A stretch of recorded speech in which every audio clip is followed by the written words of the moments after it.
Hey everyone. Hello. Before we start the show, we'd like to talk to you about something very special to our hearts. Yes, the wonderful and incredible magical lifestyle of Patreon. If you're not part of Patreon already, or part of Hot Dog Club as we know it, it's time for you to join. So many wonderful benefits await you behind the paywall of the Patreon. That's right, the paywall of the gods, as it were. For $5 a month, you get a bonus episode every week. For $7 a month, you get a bonus episode every week and a listener questions episode every week. And then for the $10 package, what do they get, Katya? You get a slip and slide hot dog extravaganza getaway sweepstakes bonanza. Exactly, and part of that is being enrolled in Katya and Craig's Movie Club. Hey! So for Movie Club, we break down and analyze a film that we've watched and enjoyed, and we've also provided for you to watch and enjoy, or at least told you where to get it. Yep. And recent entries include Body Double, Hairspray. Fruit Barn. That's right. Bobby and the Beefy Boys. Yeah. And then the Beefy Boys and Bobby, yeah, which is the Wagon sequel. Wheel Watusi. Lots of great films. And we also take your comments and questions. That's right. And discuss them on the air. On the air. On the air. On the air. Live for you to listen to. On the air. So check it out now, patreon.com/Katya and Craig. And now that we've done some business, what are we going to do? We're going to unwrap some VHS tapes and take a dump on them. That's right. So join us, won't you? Mm-hmm. And now for the show. A Russian ballerina, stomping on a bureaucrat, a perky suburban housewife who just got into scat. It's whimsically volatile. Wait, how do you really pronounce your last name? Kvasnosky. Kvasnosky. Okay. If that one's too weird, No, you I can't like remember. that. No, there's another. I'll tell you, there's an alternate, easier, Gavacho, gringo type pronunciation. Sure, but yeah. To take it there is like cows. Cows, they can't ski. Cows no ski. There you go. That's like. That's Cows really can't good. ski. That's right up our alley in terms of Kvasnosky. Cows can't ski. Cows no ski. Cows no Cows ski. no ski. And then you always say cows no ski, which is close enough. But how do you spell it? KVASNOSKY. Kvasnosky. Yeah. Kvasnosky. Yeah. Okay. Is that Russian? No. Maybe. I think it's Slovak by way of Poland and maybe Russia too. Okay. So it's actually originally. This sounds fucking boring. I don't want to talk about my name. It's stupid. But it's Kvasnovsky and then it's like an Ellis Island. Oh, okay. A little snip job. Snip. Yep. Yeah. Gotcha. Okay. Yeah. So it goes over well. Kvasnovsky. Kaznovsky. Just Please. Kaznosky. Kaznovsky, my friend. Good, because we have a little special intro for you. We're going to have the Russian intro. I love this. Please welcome to the stage the complex multi-talent of the very handsome and indomitable composing musical sensation and married heartthrob, Tim Kvasnosky. Yes, ladies and gentlemen, right here on the couch with us live is Tim K, a.k.a. Tim Noski. Tim Kim K. Noski. I don't know. We didn't get to fire the intern. Kaznosky. Yeah, they can't ski. There's no way. Kaznosky. Kaznosky, please. Yeah, please. Welcome, Tim. It's so nice to have you here. Добрый день. Добрый день. Добрый день. Как дела? Как дела? Do you speak Russian? Да. No, not at all. I have like 10 phrases I can do. Got a good accent. Я хочу купить это. That means I want to buy that. Okay. It's a good That's phrase very if you're good to have if you're handy. If you're Yeah. in Moscow. Yeah. Mm-hmm. And then, what else I got? Добрый день. Доброе утро. Mm-hmm. And that's it. I think that's all you need. That's good. Yeah, No, I mean, good that's a day, good- good morning. You're not really. You don't have any. Dobre utro is good morning. Yeah. Do you get any Russian in the old 23andMe or Nothing. Nothing. Just way back in- 0.01 South Asian. Yeah. Okay. Really? Yeah. That's interesting. That changes yeah. my whole picture of you. I'm Yeah. 0.1 Native American or East Asian. Okay. No, they can't So- quite East Asian. pinpoint it. That means we're basically married. Yeah. Like That's we're right. by blood. Yeah. Yeah. which is the best kind of marriage. Yeah. Married by blood. Yeah. So it's safe. It's comfortable.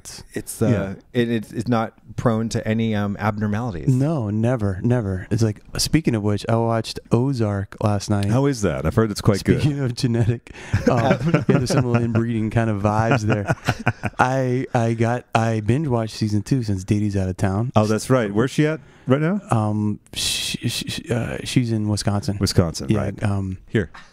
All right. Oh, thanks, A man. nice cold brewed. Cold brew. That's the only way to make. I've actually hasn't had a cold brew tea yet. It's probably like 200 milligrams of caffeine, and Oh, good. probably just dry it and take it off what is this material that I'm looking at on this coffee table? I believe it looks like a mirrored glass surface.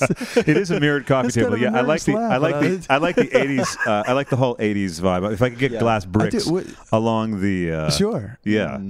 Speaking of which, that was kind of Scarface-ish. Yeah. What were we listening to? What was that? Oh, isn't that great? That was Tangerine Dream from the Tangerine Dream. Heartbreakers soundtrack. Oh, Heartbreakers cool. is like a sort of forgotten movie from 1983 All right. with Peter Coyote in it. That's our shit. Jay and I, when we worked on. That's right. Yeah. So for listeners, Jake Shears, who by the way, for the ones playing the Jake Shears drinking game on the show, there's a drinking game where anytime Brian mentions shitting or I mention the New Beverly Theater, you have to take a shot, which means that people That's are going to get hilarious. really drunk. And then someone said, "Well, how about every time they mention Jake Shears?" And I was like, "You're going to get blacked out." Yeah. Yeah. I'm sorry. You're going to get That's how hammered. we met, actually. That's And right. How I met a lot of really wonderful people. And Yeah. I mean, really, like, kind of looking at who my best friends are over the last couple of years. Yeah. I've met them all through Jason. Isn't that wild? Yeah. Yeah. Bringing people together. He's like he's a family builder, no joke. No, he Like, really is, yeah. He really. That's yeah. lovely. Back to the Ozarks, a family builder. One on the blood marrying. Ozark, yeah.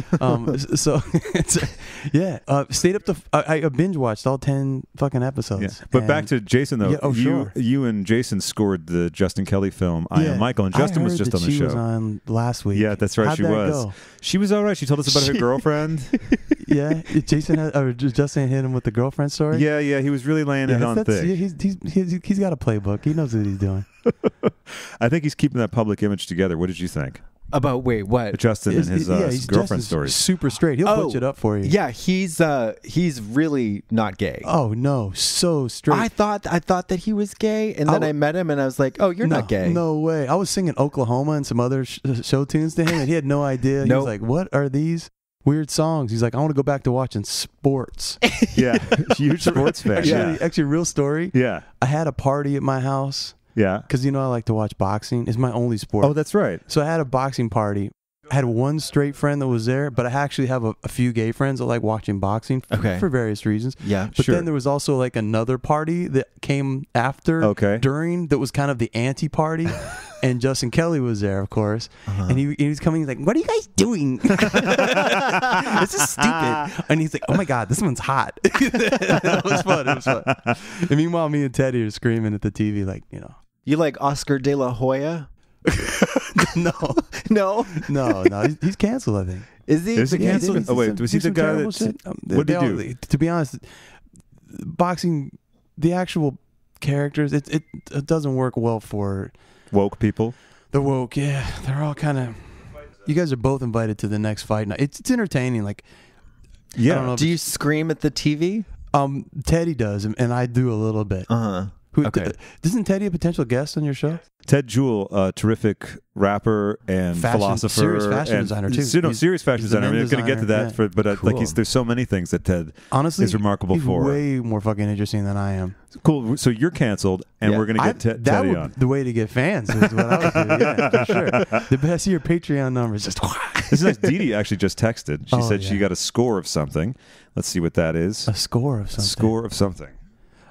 Like a musical score or like a body sprays, fragrance body sprays. One that says, "If you like Giorgio, you'll love Primo." Yes, you will. Another one called Body Fantasies in cotton candy scent and Japanese cherry blossom. There you go. That springs to mind two things. One, Dede's very specific about her scents. She has very specific thoughts about a lot of things. Hey. That's a compliment, and it could be interpreted however you'd like. How long you been married to her? Oh God, since the beginning of time. It's been 5 years. Okay.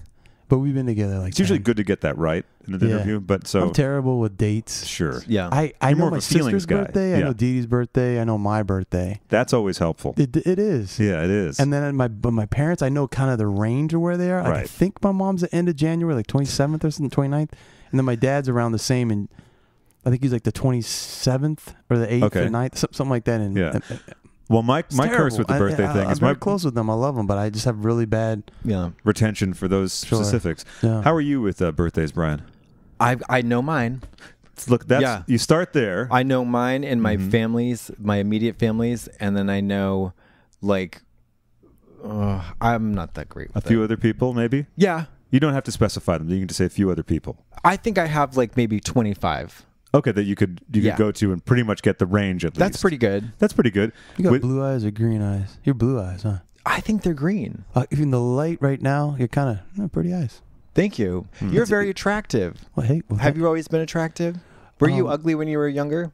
No. Thank you for saying that, though, because I'm really feeling that way, because I moved to L.A. and put on like 25 pounds because I did this thing where I would walk in New York for 19 years. I would walk around, and then here I stopped walking. Yeah. And then I kept eating, as if you were walking. Strange, yeah. And then I had to learn all these terrible things in LA, like diets and low carbs and all these. This is terrible LA talk. That you don't have to do all that. It's not. No. Terrible LA talk is we're all about terrible LA talk. You've listened to the show. Oh yeah, I have. But to be honest, I've only listened to like 3 or 4 episodes. Did you listen to Dede's episode? Of course. Well, I just wanted to make sure. I mean, I thought she was kind of fucking brilliant. She was, of course she was. We loved having her on, and the fans all loved her too. Oh, that's the thing is like she gets home, she's like, I've been looking at those comments, and I'll tell you, she's like, I think I should be on their show regularly because, and I was like, listen. I thought it was really funny, but you guys loved it. You guys are good. Like you guys are like, Dede did 3 years of hard time UCB. Hard time. Yeah, it is a hard time. It can be really boring if you go to some of those fucking shows. But UCB, she did 3 years of UCB. Oh, I didn't know that, And so she has that thing where if she can comfortably just rock with you where you're going. Oh, she's a blast. We had a gas with you. Really she's lovely. And then she's also has, not plugging her podcast, but plugging her podcast. She has that little podcast she's doing, which hasn't come out yet. That's the thing. I'm looking forward to promoting it. Oh, that's see, you're a sweetheart. What's that? That's how I am. Yeah, that's you're kind of just say. You're a good guy.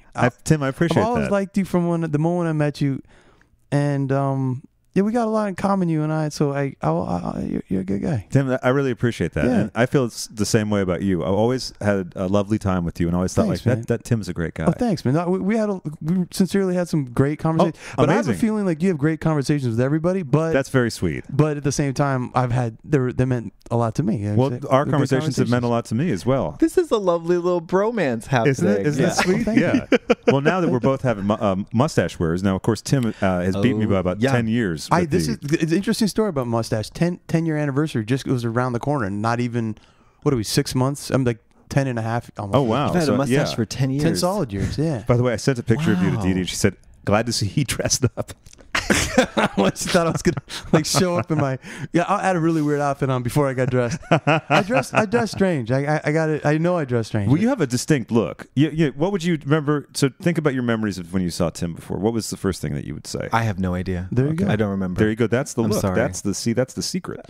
It's forgettable. Forgettable dress style. Forgettable. Were you wearing?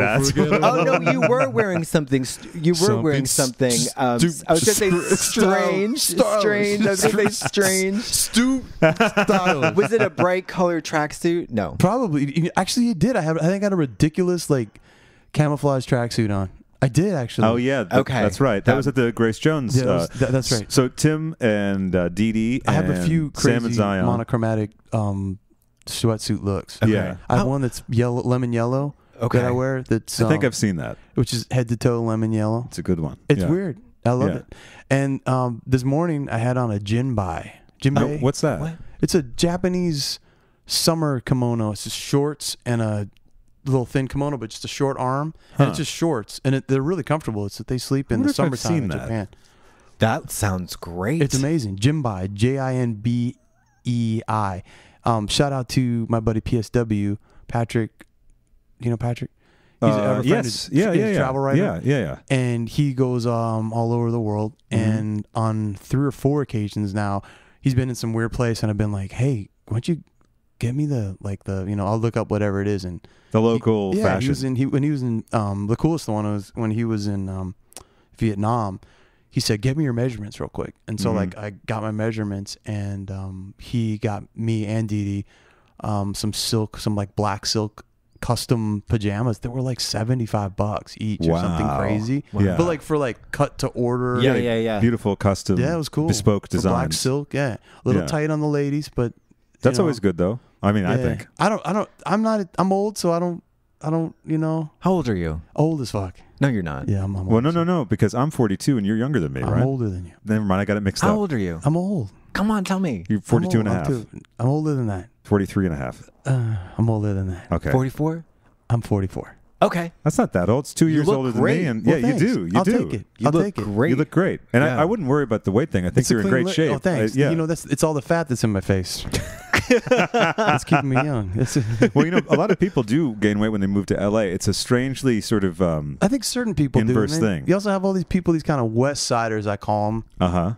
That are skinny all the time. Yeah. Well, no. I have had weight ups and downs my whole life. Well, that's true. I did witness you had a little chunky moment, and now you're definitely exactly. So like that's been a thing throughout my life. So I'm trying to maintain the thinner thing. So there was a lot of stressors going on at that time. I had a joke. I prepared a joke about your diet, but we're gonna cut it. We're gonna cut that. But I think it's. Well, you can say it if you want. I'll put it on the private reel for sure. No, it's all right. Private reel. I got a Jason private reel that's a humdinger from the Kentucky sessions. Actually, like to see that. It's real good. It's probably very problematic. I had a mic on him. Yeah. For 4 days straight. So yeah. It's good stuff. Jason's he's a lot of fun. He's a lot of fun. You did the I Am Michael score with Jason. Yes. And then we met through Jason. Yes.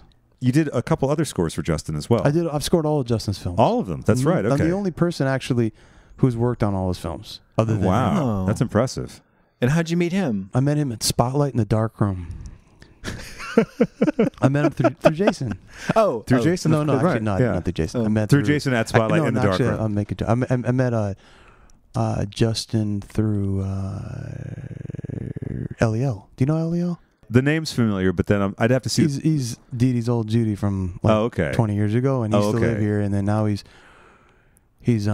like he's just like handsome Cuban lawyer, international lawyer dude, and he's like our homie. He's super fun. Do there's a song about him? Do you remember that one, right, Brian? Oh wait, let's see if I can remember the lyrics. Yeah, no, it's not. They don't say his name, but it's like handsome Cuban lawyer. He used to live here, not anymore. He moved to Texas and he died of a heart attack. But he was brought back to life by the strife and strain of modern days. He's Dede's good old Judy from back when. See, that's terrific. You keep that going. Yeah. I can't remember the rest of the lyrics, though. Can you? I can't. I'm sorry. I like how you guys are dropping the song. This is... Thank you. I appreciate that. Now, you know what the backing track for that was? It feels like, is it Harold Faltermeyer? Very good, my friend. I deliberately pulled this up for you. This is from the Running Man score. Oh, that's what it. Okay, I didn't know which score it was, but I recognize that drum machine. Yeah, they're very distinctive. He always uses the same drum machine. They're very distinctive sounds. I've had some fabulous chats with Tim about movie scores. He is just an encyclopedia of scores and composers and everything. And I mean, as a composer yourself, you've done north of or over 1,000 commercials? Lots of commercials. Lots of commercials. Yeah. Which I admire greatly, by the way. Oh, thanks, man. I just actually did one on the way here. Oh, cool. Yeah. What did you do? I just right before I left. For I don't know if I could talk about it. I probably so it's for a beverage company. Yeah, it's for a beverage company. Yeah. Oh, yeah. I see. It's for a beverage company. A very, very big, one of the biggest, say top 2 beverage companies. Sure, one of them. Yeah. And it's a Christmas spot. Oh, nice. And it's kind of we'll see it soon. We'll see it in a few months. Of course, you're the composer behind the infamous Friskies ad that Dede. Friskies feed the senses. Yes, I wrote that. What if one little pop could open a world of wonder? So sensory, so satisfying. The discovery never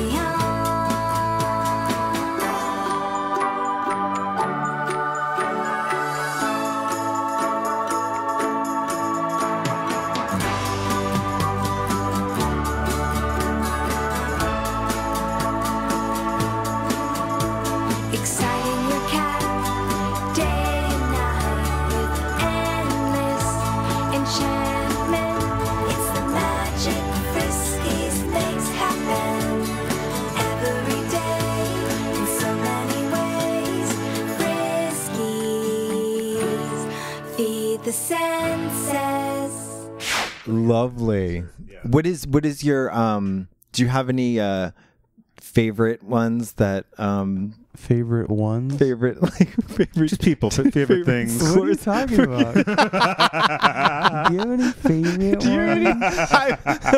Like commercials? Yeah.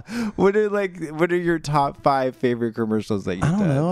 I don't love commercials. It's like I know, but it's kind. I mean, what's the equivalent for what you do? Because I mean, like for me, like my shiny commercials, moment, like I love to do stuff with Justin and make movies and work on albums and shit like that. But then I do commercials because it's kind of like it's not like what's the equivalent in your life? What's the shit that you do to make bread that you don't really want to do? Besides this. You're looking at it. yeah, this is it, bud. I'm waiting for some of your voices. Actually, I don't know. I don't know. It used to be blowjobs. yeah, Yeah. sex work. Oh, yeah. Yeah. Now it could be Cameo. But that sounds a little more engaging than doing commercials. Yeah, it probably didn't pay as much though. They pay you through the nose for those things. No, actually, it's not. It's not that good. The money's all right. It used to be much better. Okay. Oh, really? Back in the old days. Yeah. You could buy a Residuals house. You could buy a house on a set of commercials. Wow. Really? But now, Like one campaign? yeah, Or... but like I just did a commercial for. We're talking not a lot of money. Should we say credit card company? Does it matter? Yes. Oh, actually, it's public. Okay, I don't know. So I just wanted I got tons. You can go on. No, but I didn't know if you wanted to specify that and saying it wasn't a lot of money. I was just saying. Oh, I see what you're saying. Yeah. So- I cut all that. Yeah. So yeah. So I just did a recent commercial and they don't pay as much as they used to. Sure. Okay. Sure. The So whole it used to industry's be- different. It's the union is the big change. Oh, So, really? How so? How did it? What was it like before, and how did it change? First of all, a 30-second broadcast commercial would be $30,000, and then out of that you get your cut, which would be usually it's not very good. You usually get like 25% of the. Really? The music house gets most of it. Sure. For doing the relationship with the client and whatever it used to be all this payola back in the old days. Yeah. They give me 10 commercials. That's $300,000. Wow. And then they would turn around and Scoop out. yeah, everybody's getting paid. It's all this kind of cash stuff. There's certain companies that are still sort of doing it with the older guys, and it's all New York. Oh, really? Okay. The big 80 companies are in New York that do it, and then there's What's the big 80 companies? there's 80. Oh, there's 80. music That's an houses that actual. are big. Okay. There's 80 or so, Sure, I got you. and there's another. I was confused just 30 because out big here. 80s like a lot different than they talk about record companies like the big 3. Yeah, So the big no, 80. these companies aren't that big. We're talking about never more than 15 employees. Sometimes Gotcha. 3 offices at the most. Mm-hmm.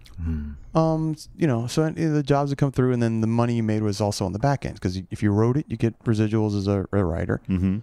If you played every instrument on it, then you get every line as a musician through the AFM. Now union. that's interesting. I didn't know that. Yeah. So the most of our Friskies had 24 lines on it. Ooh, and you played everything. I played everything. Everything. Sure, of course. And then what's your original instrument? piano. Mm-hmm. And then from there you played drums. Yeah, I play drums and bass and guitar, and I play saxophone. That's cool. I didn't know that. Yeah. I mean, When did you start playing the piano? 3. I think. Wow. Lessons at 5 or something. You've been playing forever. Yeah. One of the most delightful things that you can see, not dim. When you, that's, we're not. Dim. It's Dim as Clockwork fuck Orange. is a- Clockwork Orange That's show my drag reference. name, Dim as fuck. Ladies and gentlemen, dim as fuck. That's terrible. That's One not of even funny. Yeah, you probably cut that one too. No. It's very in line with the show. Okay. So one of the great things that Tim will do at a party, if there's a piano around, is he'll just start playing something, and it's great to watch him play because he has a certain facility with piano that is charming to watch. I was just going to tell you, the wedding that you just our friend's wedding that's coming up. That I'm going to be missing. Yeah. Yes, I'm going to be playing piano at that wedding, and with this secret lineup of crazy special guest singers that are great friends with Mr. Sparrow. Yeah, of course. So for the listeners, let's fill them in. Yeah. Sam Sparrow and Zion Lennox, two dear friends of ours. Good friends of ours. Who were also at the Grace Jones screening Q&A that we discussed on the Dede episode. They're getting married on September 21st, and I was really looking forward to going. Yeah. And it's then going to be a blast. It's going to be great. And they'd asked me to DJ it, and I really wanted to. I heard you were going to be. I wanted to do it. On the ones or twos. Did they still say that? They do say that. They do. What are the ones and what are the twos? those I can't disclose right now because I have to be on them. So when I'm on them, I'll tell you. Okay. Yeah. That's private reel. That's private reel. It's one. It's just one turntable, second turntable. Second, one and two. They say like turntable 1, turntable 2 on the mixer, so the one. Perfect. That actually. But then there's not more than 1 1 or 2. It's just 1 1 and 1 2. But they don't say the 1 and 2. They say the ones and the twos, which doesn't make sense. That doesn't make sense at all. Because even if you had 4 turntables, there couldn't be 1 and 1A. Speaking of 4 turntables, the great Derrick Carter. Oh if you guys are familiar with DJ Derrick Carter from Chicago. Yeah. Probably one of the best. Yeah, very influential. Arguably the most important house DJ alive. Sure. And certainly, top 10 all time. Yeah. So I started making house music in the late '90s. And that's right. Yeah, you have a very long and storied history. There's a lot of think that it's that's just. how I got to know all these gays. Oh, okay. Who now? That's how I got to know all these gays. Gays. The gays. Through the house music scene. What is a gay? They're like a gay. Is that men who has sex with men? I've heard this. Okay, I'm not really sure. I've heard this rumor though too, right? You're just looking for confirmation. This is I know very outside your wheelhouse. Geese for long. We have a question for you actually. Yeah, just a moment that I think you might be familiar with. Are you gay? No. I always like to know if a guy's gay. Are you gay? How great is that? Tatum O'Neal, Richard Burton from Circle of Two, future guest Tatum O'Neal. No, we I think we like you. We have a lot of gay friends. Mostly gay. Yeah, friends. yeah. Do you get hit on?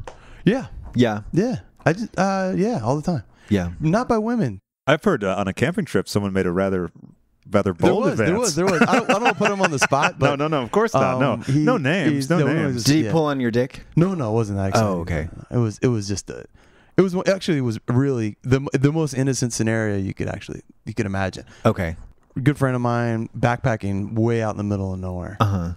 Wake up in the morning, and then I was like, I can't quit you. No. And you just jammed it in with no lube.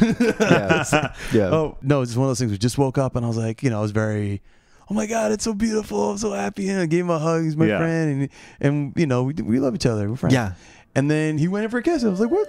I was like, no. I was like, what are you doing? He's like, I'm sorry. I turned bright red. We laughed, and then we had some coffee, and it was like, all right. I know. Then I started fucking with him the rest of the day. Yeah. I was like, I guess I still got it. Oh, cool. That's really cute. Yeah, you might. I think I know who it is. Yeah, I'll tell you. I'll tell you at some point. Shout out to you. Shout out to. Hey, look, these things happen. Also, he's known super freak. Like he's known. Oh, is he? Okay. He's a known super freak. Yeah, he'll go for it in any given situation. Yeah. He's the power freak. Power freak. Okay. You're listening to 106.7 Power Freak. Power freak. I love this. Is something that's really that's fun about being a gay ally. Is you get privy to all this crazy. That's true. Yeah, there's all this weird slang and shit. That's true. That a lot of times will filter into straight culture like 5 years later. Sure. Mm-hmm. Yeah, and then there's some stuff that just does not. Yeah. Yeah, Farting Blood is one of my favorite ones. That's from Mr. Sellards. That's too real. Yeah. That's too real. That, as an expression of shock. Yeah. Yeah. Like, for instance, when I told him that Pia Zadora was going to be on the show, he's like, I'm farting blood over Pia. That's pretty dirty. It's pretty great. Yeah, Jason put me on to, Jason and I have a very serious friendship. Yeah, man. Oh, absolutely. He came to my house every single day for 3 months. Yeah. So, and you know him. So, first time I met him, Justin was like, yeah, he's working on this. She's going to do the score, but maybe you guys can do it together and you guys can talk about it. He went out on my deck. I never met him in person. I vaguely knew of a couple Scissors records. Yeah. Wasn't like a giant fan, but like fucked with what I heard, but I didn't. Anyway, he came in the house. You don't mind if I vape, do you? Is that a jewel? You don't mind if I vape? 23 years old. Hey, listen, I stopped smoking. Hey. All right, not to derail your story. I want to go back to that. Honestly, I'd much rather smell your jewels. Hey. Ooh. That's not funny. It was not even funny. It's kind of also in line with the podcast. Don't worry about that. But you know, like the same joke came from a different person, it would get a completely different response. Oh, it's all about the person, the delivery. Yeah. Like if Dede said it, it'd be hilarious. Don't undersell yourself. I don't know. Dede's funny. Yeah, but you're funny too. Did you ever know that she's my hero? That's very sweet. It's hard living in that kind of shadow. Like she's a raconteur. She's she's crazy bon funny. Man. She's she's awesome. You know, like I'm comfortable with that. Like, and I'm used to it. So like we go to parties a lot. Can't handle that. She kind of like the energy. She sucks the energy in, And everybody just kind of moved. She holds court. She holds court sort beautifully. of moves towards, not a bad way. No, but no. like she just it's in a natural she runs way. Shit. She runs shit. She's got, I believe she has what they call BDE. You're right. She got the BDE in spades. Yeah. I think. Where did that start? I don't know. I think I know where it became popularized. So there was something about Pete Davidson because something about Ariana Grande. She had said something about him having a 10-inch dick or something, and so people said, "Oh, well, Pete Davidson, he's got that BDE, big dick energy." It may have existed prior, and if anyone listening knows, please write us. Yeah. But that's where it became. Popping into the zeitgeist. You're like a veritable Urban Dictionary. Yeah, well, thank you. I try to be. I try to be. That's why I like all this slang that we're privy to. It was, there's the whole language, right? There's the whole secret gay language. Polari, right? Mm-hmm. And this is what I was. This is what whenever I had this discussion about why I have so many gay friends and why, because we've always been friends. Yeah, like musicians, composers, exactly, actors, personalities, and the gays. And sailors apparently too, and thieves also. This is not from it's from the history. So we've been friends for a long, you know what I mean? This is Gypsies, not something tramps, and thieves. Yeah, exactly. Yeah, We've found each other in LA, and we'll find each other everywhere else. This is the same. This isn't like some. It's the same kind of folks. It's the same. It's the art school kids. It's whatever. It's the I don't know.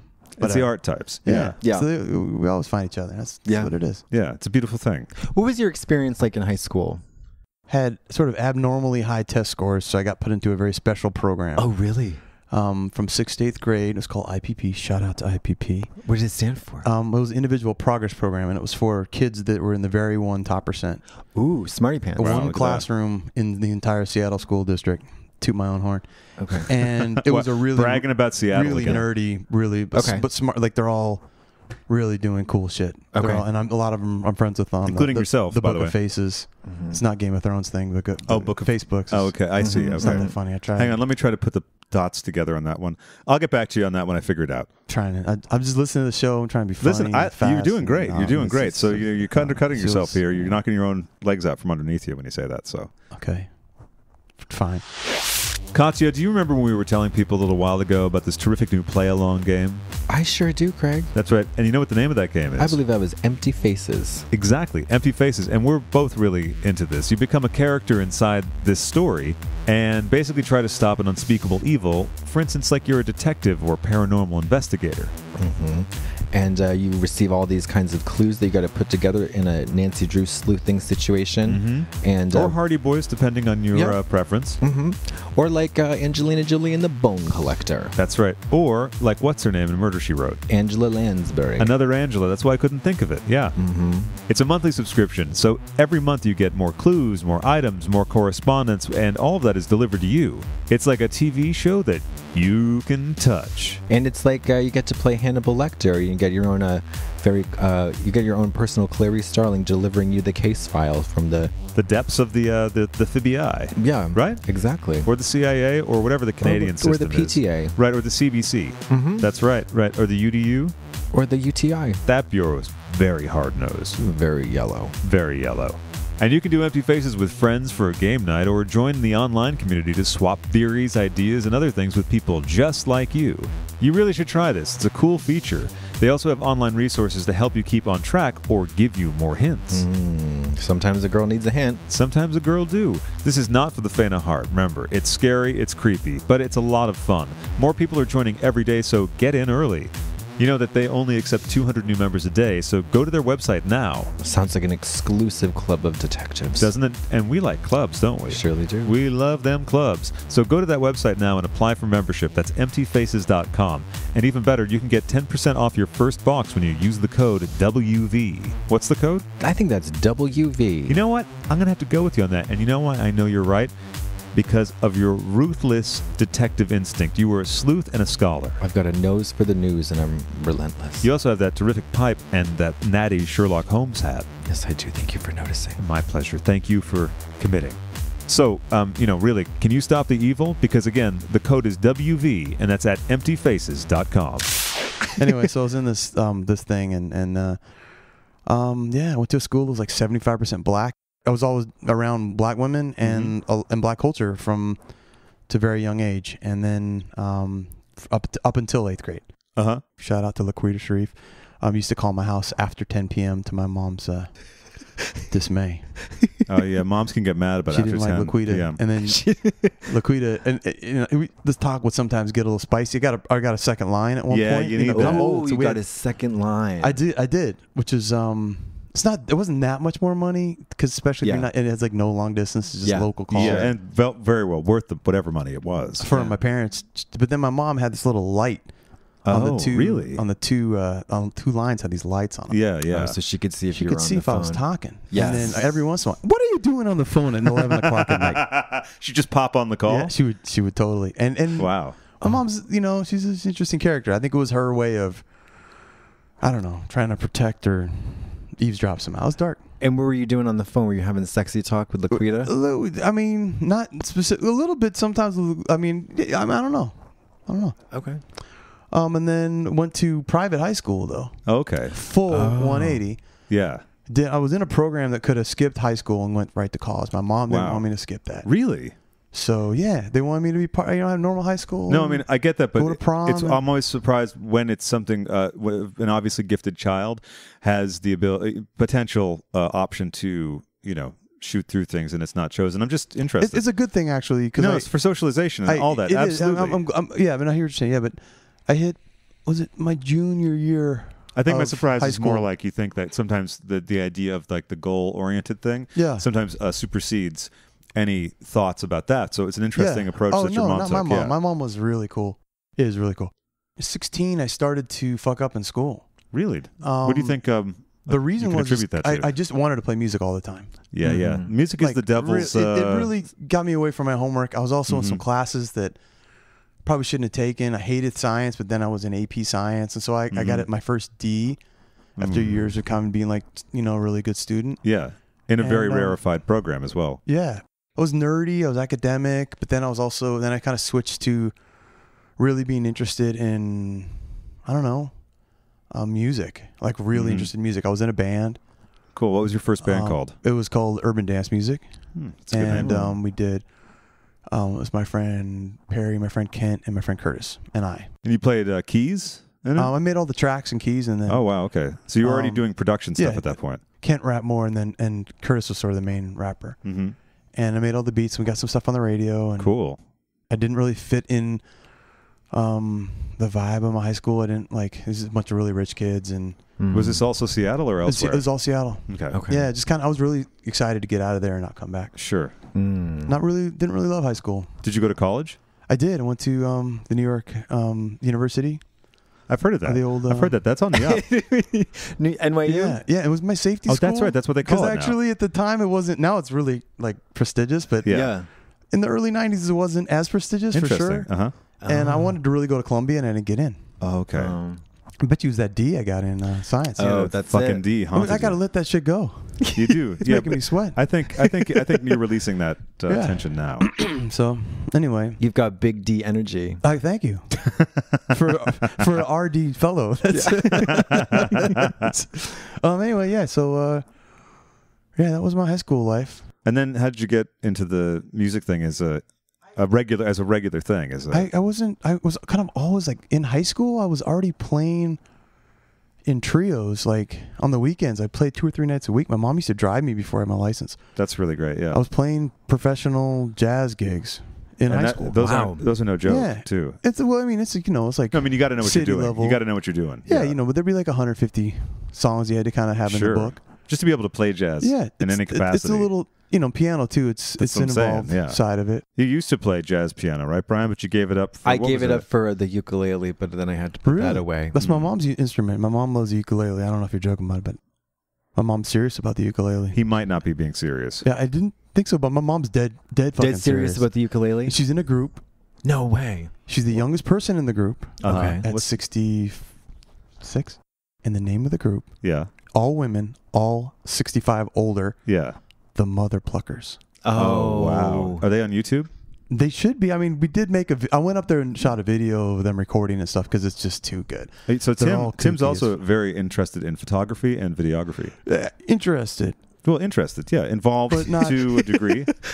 Dede does all that shit. Yeah, of course. But you both are. You have a thing for that. Yeah. Yeah. I'm interested in making art, like all types of art. Exactly. We Dede and I'll paint or watercolor or do sculpture. Or we love fashion and we love architecture and interior design and all. Anything is pretty much any creative pursuit I'm really interested in. There's a feather company called Mother Plucker. Amazing. Maybe they could do some kind of theme song or something for them. Work together on that. Hey, sorry, I heard about you from this guy, Katya. How did you feel about some unsolicited music? We were listening to the episode with the two Doms, and then it just auto-played this guy, Tim, and then we heard that you had a group, and so we wanted to reach out, basically, is what I'm trying to go. Let's cut to the chase, and then... So, anyway. Yeah, I'm popular with the BDSM community. It's good to be popular with the BDSM community. Have you ever been sealed into a vacuum bag with only an air tube for your mouth? No, but that's like my serious biggest fear. Well, do you know that that's like a popular kink? Not popular, but it's a niche kink. Anything that's like restricting my breathing. I've had years of asthma and allergies, and like that shit freaks me the fuck out. Want to see a picture that will activate your anxiety? Good. Or not. All right. Sure. You don't have to. All right. Let me show you. So we discussed vac bags. I knew it wasn't going to be as funny as Dede. No, shut up. I know. He's been doing great, I think. Dude, she's fucking funny. Listen, when we actually record, it's going to be terrific. This rehearsal, though, like she's funny, right? Yeah, but you're really funny too. Like you're both funny people. Just because she's very funny, I'm more quirky. You guys have different styles of comedy. It's like you laughed, but it's true. It's like you're kind of laughing at. No, Dede, you're laughing with. No. I'm telling you. Listen, many people could say, Brian, don't you think many people could say they're laughing at us with this show? I mean, I don't think that it's... You guys are funny. You guys are. Thank you. Honestly, you guys are really funny. You have a great rapport. You're both like lightning fast. Oh, well, thank you. Thank you very much. I enjoy it. I appreciate that. I loved when we started doing this and we all hung out, and it was the Grace Jones thing, and you guys were like, and you guys were telling us all like little specific things that you loved about the show, and it was really, it brought a very warm, exciting feeling to me. I was very talented, pleased. Man. Warm and exciting feeling. I think this is one of those things. This is an exciting new. I don't know. It's not structure, like a genre of entertainment. It's really cool. The podcast. I wish it was monetized better. I wish that because the people that I know that are doing podcasts, can be at a very successful level, and it still doesn't seem to make as much money as they would doing something else, and that sucks. True, although it's heading in the right direction, which is good. Did you see my new Casper mattress behind you? It's behind the sound blanket. Seriously? Yeah. They delivered it? Oh, yeah. You got a Casper? Good for you, dude. And we're going to get paid for them, too. So coming up soon. Fantastic, man. Shout out to Casper Mattresses. Over there is a box of supplements that we're going to do a promo for, probably on maybe this episode or the next one. Are those hymns by any chance? No, but we do. They're our sponsor as well. But by the way, I did write them and I said, listen, you're supposed to send some of these. Those are the boner pills, The boner pills. They came 2 weeks ago. Oh, yeah? They're gone. It's never a bad thing to have a little bit of backup, just in case. I had to go to Tijuana and test them. Yeah, that's right. Well, I like that. You're very serious about the research, and you're not just going to take anything just because you hear about it. That's right. So here's the picture of the... that's the feather I'm looking at, or no? That's that. That's a vac bag. King Cobra promo shot. That it might be a King Cobra promo shot. That's the vac bag with the. That looks terrible to me. Yeah, no, same here. Do you know 100%? Do you know Aaron Cantor? I don't think so. Do you know Aaron Cantor? I know somebody named Aaron Cantor. Is he the San Francisco treat? No, that's Rice-A-Roni. He is. He's the San Francisco Candy Bear. Yeah. He's not a yoga person, is he? Aaron Cantor, the yogurt person. He's a filmmaker. Oh no! And he did the Folsom Street. Parade doc or something promos they have. Oh sure, yeah. I scored a couple of those. Cool. Wild. I can imagine. I did one that's called Bear Mania. Okay. There is just like two big bears just going to Poundtown, but they're covered in black shiny paint. Really? And then when the magic moment comes, there is a sort of eruptive of hot pink. Hot pink leavings. How did they get it hot pink? Certain dietary things? I mean, look up Bear Mania. I did a really cool track for it that's underappreciated. Wait, he came hot pink. Yeah. Not really out of his dick hole. It looked like pretty real. Like he must have did some CGI. But they fake a lot of those cum shots in the porn. How do they do that? From when they're the still one shot, all camera that angles. Yeah. Really? Yeah. Yep. I'm not an expert in set arena, but they do. I would not surprised that there's magic in movies. I was watching a porno the other day and I could see that. I was like, oh, that's not coming out of his dick hole. No. Yeah. You got to do the right angle if you're going to do some but you're not really in that zone of looking like. No, you're not. Well, it's like in The Departed. Alec Baldwin grabs a guy, throws him against a wall. It was a fake wall. The wall bends. But Scorsese left it in because you're not paying attention to that. You're so wrapped up in the movie. Like Scorsese will let stuff like that in, even though he's Mr. Detail, right? There's a scene in, I haven't seen it yet, but Wolf of Wall Street shot on an iPhone, and Did you add Scorsese to the drinking game? Oh, we should add him to the drinking game because people are going to they'll get alcohol poisoning because we do talk about films a lot. Maybe you should have like a different shot for each. Like That's you a good 4 idea. 750s and you line them up. That's Craig right. Chat. If you Craig A, Yeah, right. Scorsese. Yeah, Craig B, New Jake Beverly. Shears. Well, Yeah. no, that's right. Yeah, When the fuck New Beverly. New Beverly's gonna New open? Beverly. yeah. D is like anything else about the New Beverly. I think that's good. Yeah, so Yeah. you'd have vodka, tequila, bourbon, and then the fourth one should be gin. Hey Craig, this is Zion. I was just wondering, are you gay? It's not a big deal, but it just crossed my mind and I was just wondering. Get back to me, let me know. Bye. You want to talk about the wedding again? Because I'm not going to be The there. wedding's gonna be a. Do you know who Vula is? No. She's an amazing singer. Vula Vox on VOX. Oh, okay. On Instagram. Then I've heard, Vulavox, yeah.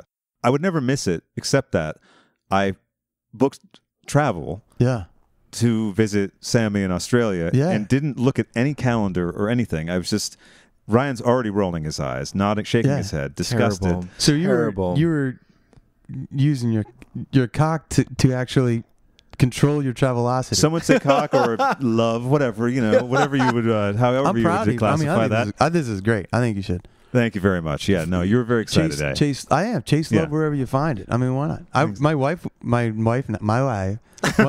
Dede moved across the country to be with me, and then I moved back. Yeah. Tell us about the. Fuck that story. It's boring. All right, quick. So, Dede and I met in L.A. Yeah. I got a job, and I was like, I want to keep dating, but I can't keep going back and forth. I got a full-time job. Yeah. I was a composer at the Sound Lounge in Tribeca, but. Once you move out here, we can give it a shot. And so she did. And then she said, but I'm only going to do it for a year or two because I hate fucking New York. If you know, Dede hates New York. Really? Why? It's not her jam. She's weather sensitive. Oh, okay. So am I. So I love, by the way, talking with Dede about our mutual distaste for New York. Yeah.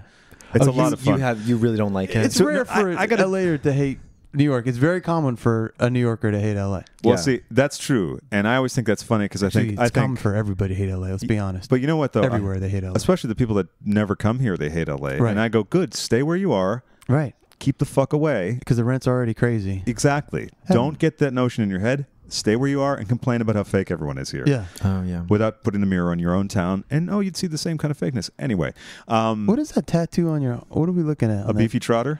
It's the two babies connected. Oh yeah. Tell me what is going on with that? I drew that in high school. Crazy.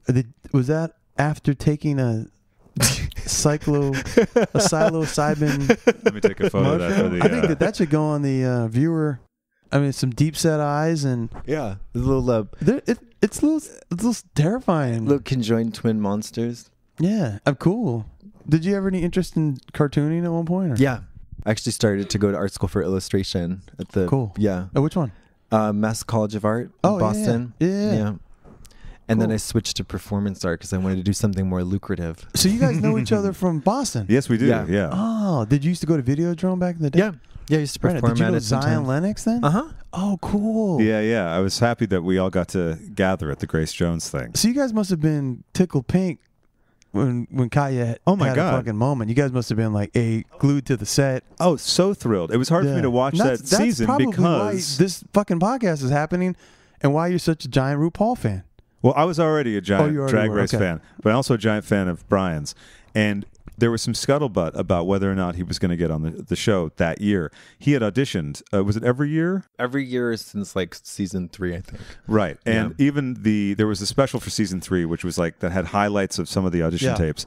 And a minute of, or whatever, a fragment of his was used in that. And I used that clip in the Kiki video. Right. But he was performing at Videodrome. Okay. And then when I was kind of getting a sense that maybe he was going to be on the show, okay, I started to press him. I was like, so I was looking at book in November. We're talking like months ahead of time, which was not how we booked stuff. Yeah. But I was just kind of trying to dig for information, and he said something like, I don't know. I think I have to go visit family or something like that. And I was in a text or something, and I was so thrilled. I was like, yes, he's on the fucking show. Because that's like the line, you know. Totally. And family's in Boston, so he's not visiting family. Yeah. I have to go teach English in South Africa.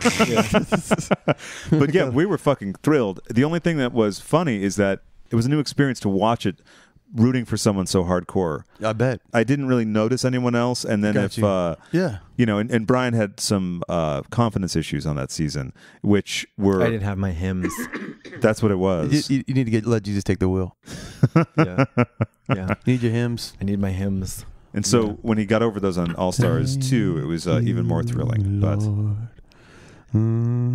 thank you, Lord. See, Tim brings the spirituals. You, Lord. I just want to thank you, Lord. Do you love Jesus? Sure. Do I? Yeah. Of course. Good. Yeah. I've been trying to hit the goat and goat Gouda lately. Is that like Cat Cora? What is that? What else I've been getting into? Sheep's cheese? Sure. I heard a story that you went on an all-dairy diet at one point. I did had a dairy moment. You had a dairy moment, okay. So, yeah. What is this dairy moment? I did have a dairy moment with one of these weird diets that I was trying. Uh-huh. And just ate a shit ton of dairy and then didn't go to the toilet. The turlet. How long would you say that you... I actually had a great conversation. Just sidebar real quick. Yeah, that's what this whole show is. It's all sidebars stuck together. Yeah. I just had Chipotle. Let me stand up for a second. No, listen, that's fine. If it gets too chilly in here, let me know. I'll turn perfect. the air. Okay. We were talking about like my Jersey aunt came into town and she wanted to go to Disneyland. We were talking about how the different pronunciations of the word bathroom in the New York City area. Oh, yeah. And as you know, in New Jersey, they say bathroom. Okay. Bath. Yeah. You hear the H though. Bathroom. Yeah. And then in South Brooklyn, it's bathroom. Oh, the bathroom. It sounds almost like batch. Like the batch room. 1, 2, 3. 1, 2, 3. Well, it's like batch, which is another funny way to think about the bathroom. So you're going to drop a batch. It's really funny, right? It's weird. Yeah. When also the New Jersey thing, there's also when some people when they say legs, it's legs. Legs. Or eggs. Yeah.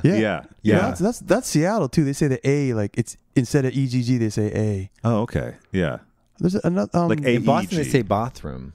Do they? Yeah. The bathroom. Yeah, you're right. Bathroom. Yeah, you're right. Bathroom. It's a bit of that old school. Bathroom. It's almost like BOTH. Yeah. I love the Boston Townie accent. It's towny as fuck. It's double so towny. Good.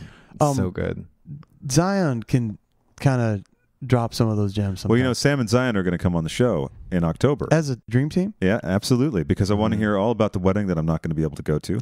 And no, this is a present to you or to them? It's a mutual It's a present. give and take? It's a give and take. Cool. That's right. What's the theme at the wedding? Is there a theme? Sure.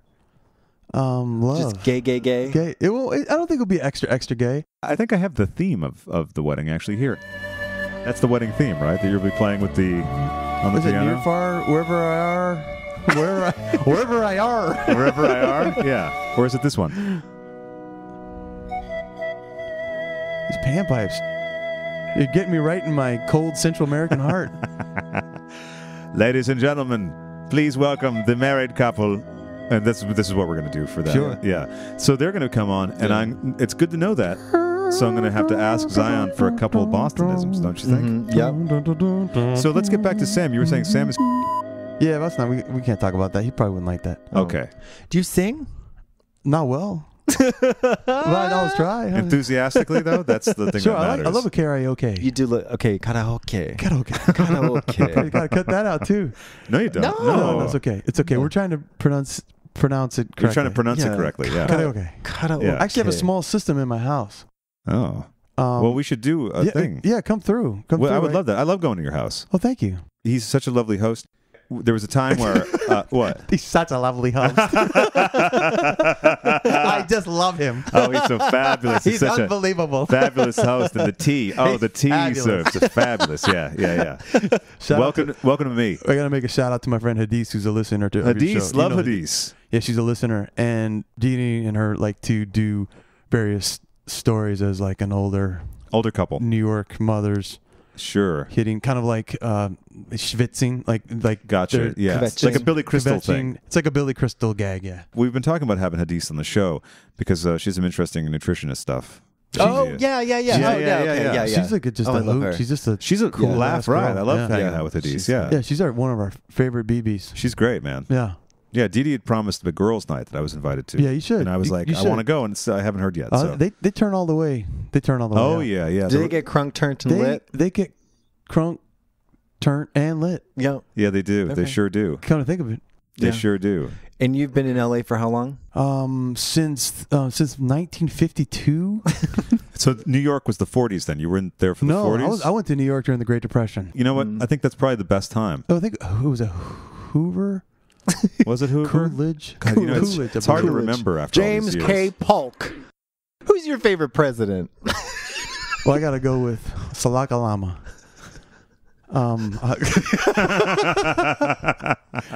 I love President Salaka Lama. Mm-hmm. He's a good one. I stole that joke from David Allen Greer. Oh, well, shout out to David Allen Greer. Dag. Yeah. Dag. Yeah. Dag. The old Notorious D.A.G. Notorious D.A.G. Yeah. What do you think people mean when they talk about the fake people in L.A.?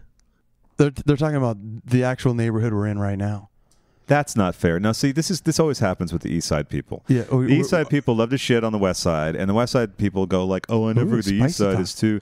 Huh? You're really more of an East Side type. But I like living in West Hollywood. I don't get it. What's an East Side type? Well, like it's more like artistic, creative. It's a little more integrated. It's not all fucking white. I don't know. It's a little more culturally progressive. And then what's the West Sider like? The West Side is, not too far from old Hollywood there, Well, that's I don't know, but Hollywood's there. Hollywood and West Hollywood are, to me, two totally different places. I acknowledge a difference, but I see it as I don't know. I don't want to say disparaging things about Los Angeles. I really love it here. Yeah, but you're already on the disparaging track for West Hollywood, so why not follow through on it? There's a lot of, I got to say, some of the people that I don't like in LA tend to be interesting. Present company excluded. Sure, certainly. I think that like Santa Monica, I don't want to go into specific. I have friends. I do have friends in that direction. Yeah, but listen, I have very strong feelings about Santa Monica and Venice as well because for a while I did a lot of work in Venice. Yeah, and I don't like the area very much. No. Yeah, I don't care for it. I don't care for the get over there. I don't like the fake rich fake hippie. Yeah, shit. I can't really dislike that shit. Okay. Yeah, I can't stand that. Cafe Gratitude. Yeah, that's not my jam. It's bullshit. I'm into like a funky vegan restaurant that smells like BO. But listen, I love like for instance Crossroads on Melrose. Amazing vegan place, right? Yeah. A funky vegan place that smells You know what I'm like talking about? You want one where you see when the lady that comes to take your order has like toenail hair? You know what I'm saying? You know what I'm saying? Like it's gonna be right. When they get the pancakes, are gonna come out and the food's gonna be delicious. Yeah. It's true though, right?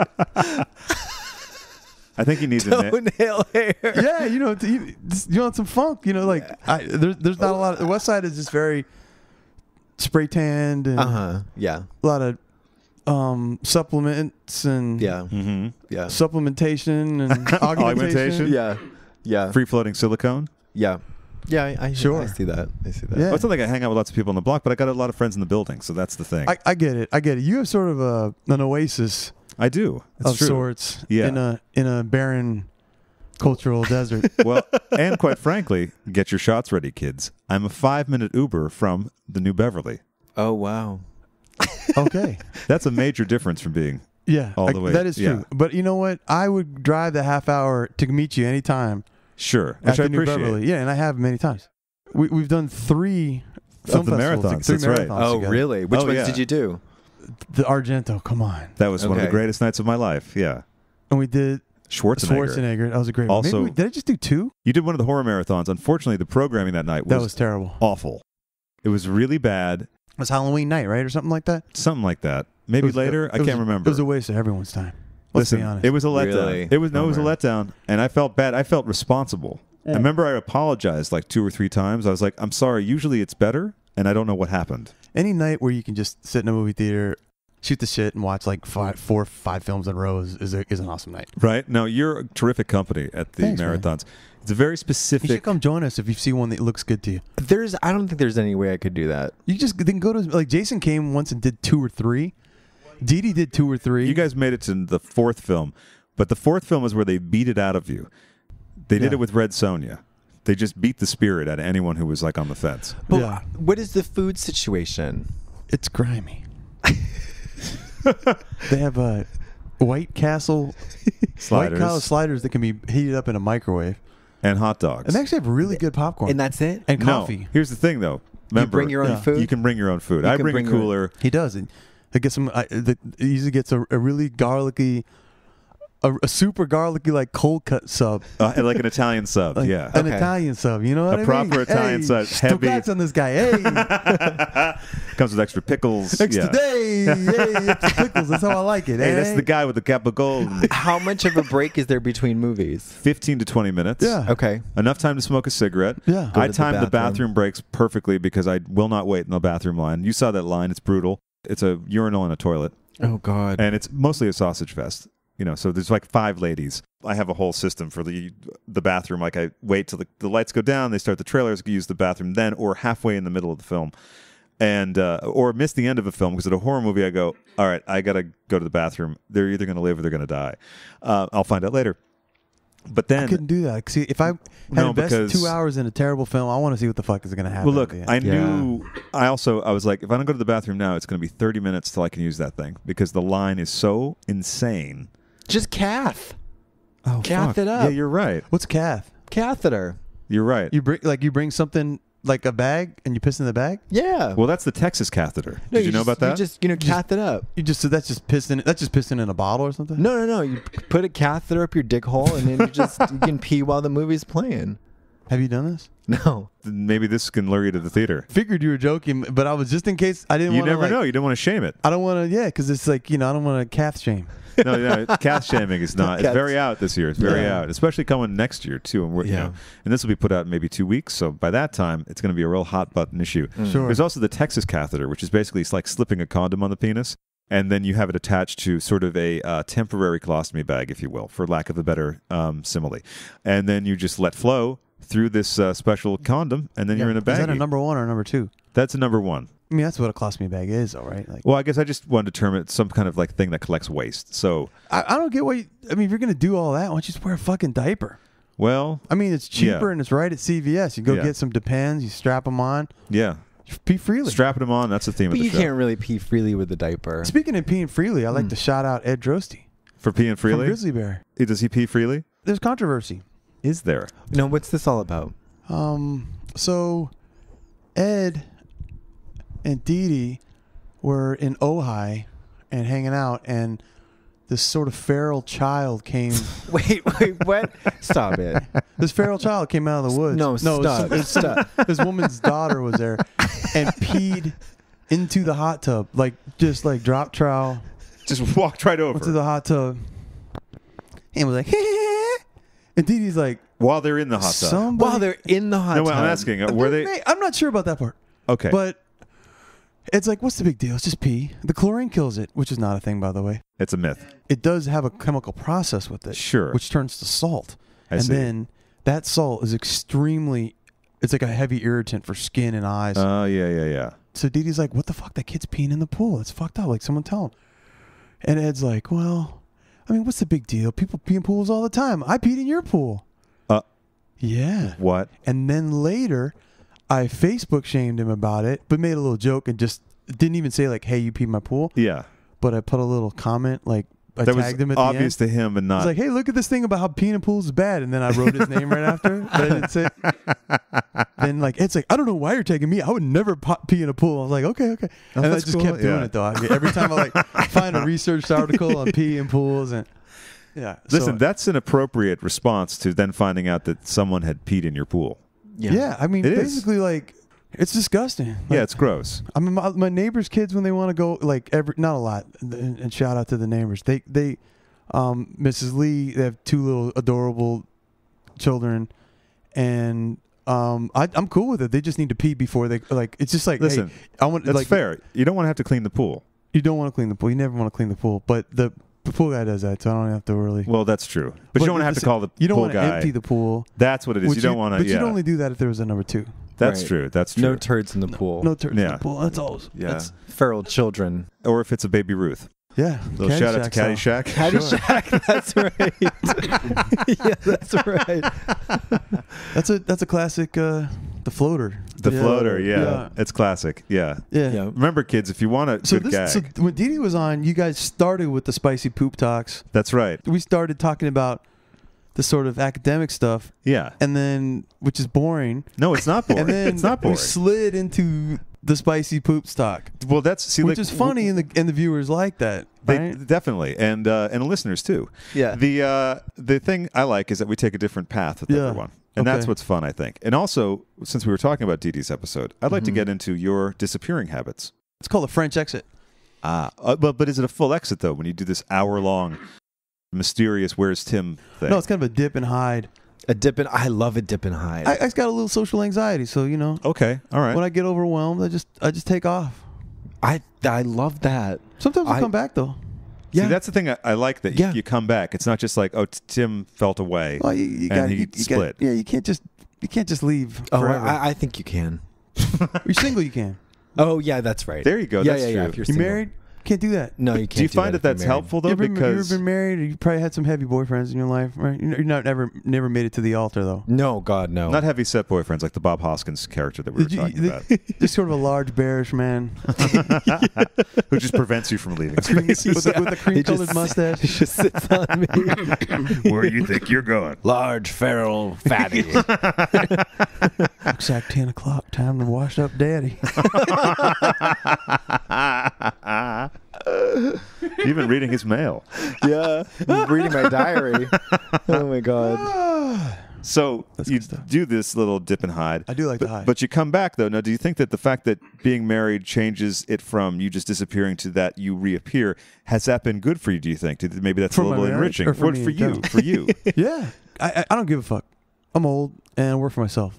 Okay, but personally, do you feel like maybe it's been beneficial to you to not just exit somewhere out of discomfort? Yeah, I recommend coming back. Why not? Yeah. Sometimes it can be a funky vibe. There can be funky vibes. I'm they very might be sensitive talking about to some shit you don't want to hear about. Yeah, that's true. Yeah, that's true. Or you could just get bored and be terribly anxious like me. So right. Or the third version, absolutely appalled that they're showing Kindergarten Cop. Yeah, Kindergarten Cop is not my jam, Craig. We know this, Craig. Yes, but I don't think the listeners know the extent of your distaste for Kindergarten Cop. One of those movies that, I know it's cool to like it, but it's not cool. It's a fucking shitty movie. Let's be honest. It's hot garbage. I don't fuck with funny Arnold. Arnold is not funny to me. Oh, interesting. Okay. Yeah, so you don't like Twins? I hate Twins. Okay. Twins, Kindergarten Cop, hot garbage. I know this. Listen, maybe this is a controversial topic. No. Yeah, I want some curated masculinity with my Schwarzenegger. I want him kicking people's asses and dropping his one-liners. No funny business. No jokes. No, I don't find him funny ever. Okay. So I love comedy. But he's not my brand of comedy. Okay. My perfect comedy moment would be I love the Tim and Eric. Awesome show, great job. Yeah. I love some Dada, some weird, also love some deeply. Shout out to my friend Janelle James. Mm-hmm. She's a comedian. She just had her first Netflix special. It's on. If you go on the homepage right now, she's crazy funny. It's really dark. But congratulations to her. She's fucking hilarious. Really dark. I love comedy. I just don't find him funny at all.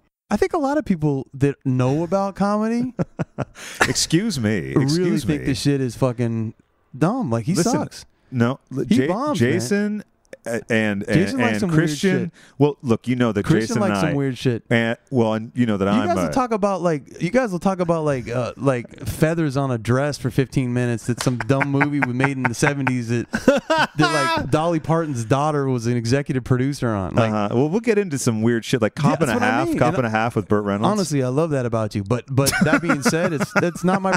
I don't always co-sign. I can still be amused. Yeah, no, you enjoy the stories. You just don't want to be there for the You just don't want to be there for the actual. Take the wheel. You don't want to be there for the wet work. Yeah. Yeah, well, Arnold already had his. He's a straight white male. He's a cisgender straight white male. He's had the world has been his oyster. He can have a lot of things. He had action films, and then he had to have comedy too. He's not that funny. So this is the woke response to the. No, I just hate him. Well, how about Junior then? So if I hate his comedy shit, but I actually really love Schwarzenegger. Well, what about Junior? I want to, because if you hate twins, you must just despise Junior. What is Junior? Junior is the follow-up, which is not a sequel, but it's Danny DeVito, Schwarzenegger, and Emma Thompson. And the premise is that they've developed this thing that's going to help people with it's pregnancies. Like twins too, basically. Kind of, but it's not, because it evolves into this bizarre dramedy. I've spoken many times of Legal Eagles on the show. So same That's director. actually a great film. I'm happy to hear you say that. I really see that's like a guilty pleasure. Like, you're like, TBS is on and it's 2 in the afternoon. That's a perfect exact way to find it. Does not employ you anymore. So you're going to smoke this joint and watch Legal Eagles, an overlong dramedy. But I like Junior is a dramedy as well. I like a dramedy if the people are. I know this is going to sound weird, but they have to be funny to me. See, I think Schwarzenegger is very funny, but I don't think he's funny at all. I think he's funny talking. Like his is like his weird like, but then you're sort of like laughing. Is it like 2 hours of laughing at someone's immigrant accent? No, like, that's not what it is. That's not what it is. See, See, now you're dismissing the whole everything spicy. about. I'm calling you to task, sir. See, I deliberately. I want to speak to the manager. I deliberately sought this out because this is what was going on in the seat next to me. As we're, I stepped were down. you fuming? I was like, first we saw like a banger. It was Predator, one of the greatest action films of all time. It looks like it was shot 20 years ahead of its time. Yeah, it gripping. Looks like it looks like a Terrence Malick film. It's beautiful. It's fucking gorgeous. Yeah, everything about it is brilliant. The acting, the script, the music, it's killing. And Schwarzenegger just plays like an unabashedly badass. Yeah. Mm-hmm. Jason said that too. Jason likes Schwarzenegger with his He-Man muscles. That's what he. He was. Oh my God, he was. Yeah, he in love. Yeah. Oh, I mean, he was gushing. He wants him to put his no-no in his yes. My favorite though of the films that they showed that night. Yes and his no-no. Well, either way, I think whatever. I don't. Maybe he's verse. Maybe a no-no to his no-no. Maybe a hey now to a ooh yeah. Or Pooswatcha, as we learned on the show. Is that like Bedussy? I think so. I think it's in the same family. Do you know about Bedussy? What is Bedussy? It's a smell that's in the air after you've had sex. It smells like butt, dick, and pussy. Bedussy. Oh, yeah. Let's add that to the whimsically volatile lexicon. That is Bedussy. That is. I like how Dede took credit for my Pomona too. I totally came up with that. Now listen, I had a feeling about that because a lady saying "piss out my own asshole" is not that bizarre. A guy saying "piss out my own asshole." The downstairs mix-up is a certain thing. Downstairs mix-up? That's a little Mighty Boosh reference, yeah. Oh, I don't know. That's all right. You have to put me on. Well, I'll cut that out. Wait, a Pomona is pissing out my own asshole? Yeah. Okay. No, pee out my own nasty ass. Sorry, I forgot. Pee out my own. Deanne would have never thought of that. Oh, sorry. Like Deanne, she's fucking hilarious. She's hilarious. But that's Pomona is me. Mm-hmm. Yeah. Let's be honest. Do you ever see some of those credits? She's like, we thought of it together. I was like, you can't think of things together. I was like, that's fully me. Oh, okay. There's no co-write on that one, is what you're saying. No, you can't co-write a word. No. Pee out my own nasty ass. What do we got going here? Well, I think we got the sound of coming up to a thought together. Oh, wait, hold on. I'm hearing a rumble of timpani. There's a rumble. There's a rumble in the jungle. Something exciting's coming this way at some point. Something's coming. Something good. I was Tony in West Side Story in high school. You were? Yeah. He was Tony in West Side Story in high school. I just cut your moment short. No. It actually worked out perfectly. I was Tony in West Side Story. That timed out perfecly, yeah. I may have picked the wrong selection from this score. But he was Tony. What is this? It's the Predator score? It might be, yeah. No, that wasn't John Williams. It was...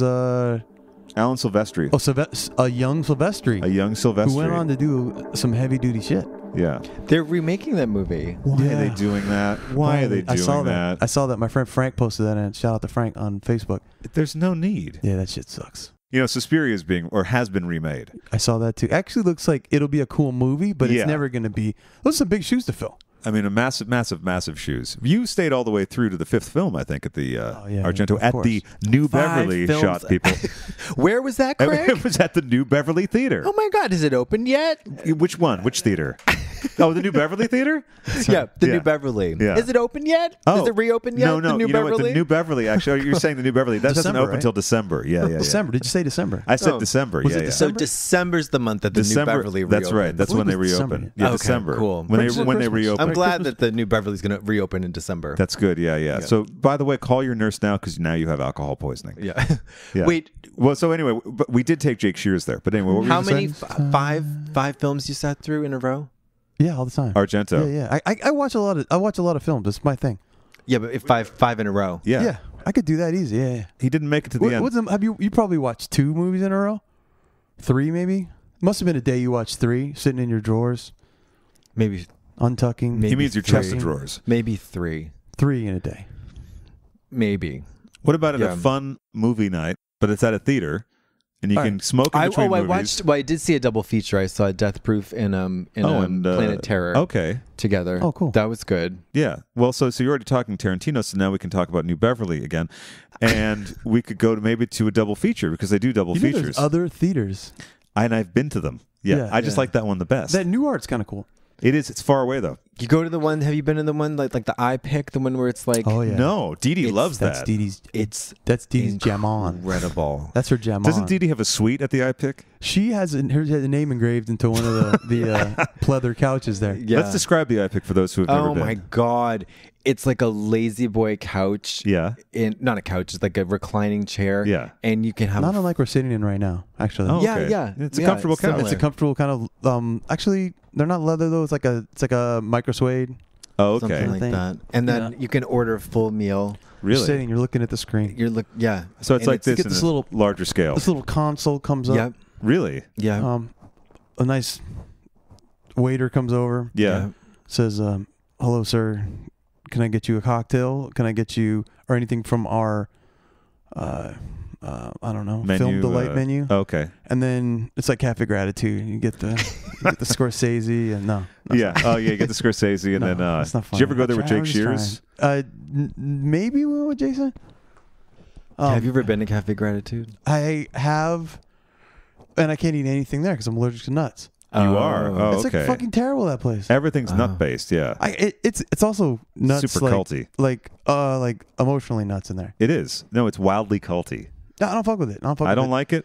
I don't like it. I don't want it. Like I told you, like when I'm on my vegan restaurant, I want to see female body hair. Listen, Crossroads on Melrose, it's like the nice in between. Okay. You know, it's a very lovely place. Terrific food. Yeah. And they're very nice to you. But there's Shout out to Kitchen Mouse on Figueroa and Highland Park. Okay. That's my jam. Yeah. Those coming to LA, write all these down. Maybe we'll put together a Katya and Craig tour guide. Or though is not really a word.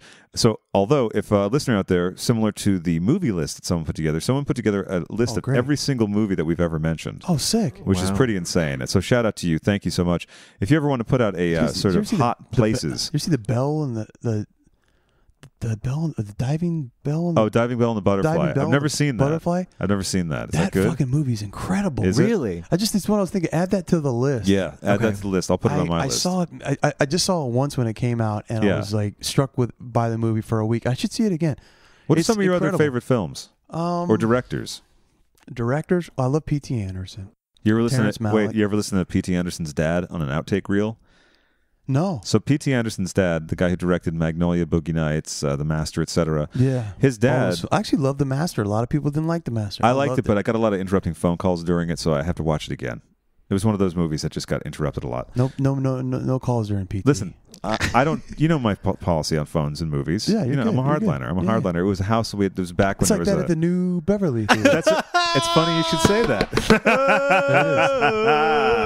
Butterming. Yeah, but a pow, hey, Snapperheads. That's right. So thank you to whoever came up with that drinking game because we're having a lot of fun with it. Yeah, whoever is they're comatose and they're sending a civil suit. Yeah, that's right. That's right. Serving you can over here at 7:39. No. That's getting cut out of the private reel. Is a private reel on Patreon? Remember? Actually, no, but that's for secret private listening at secret private listening. Speaking of private listening, I went to a really cool jam session. Tell me.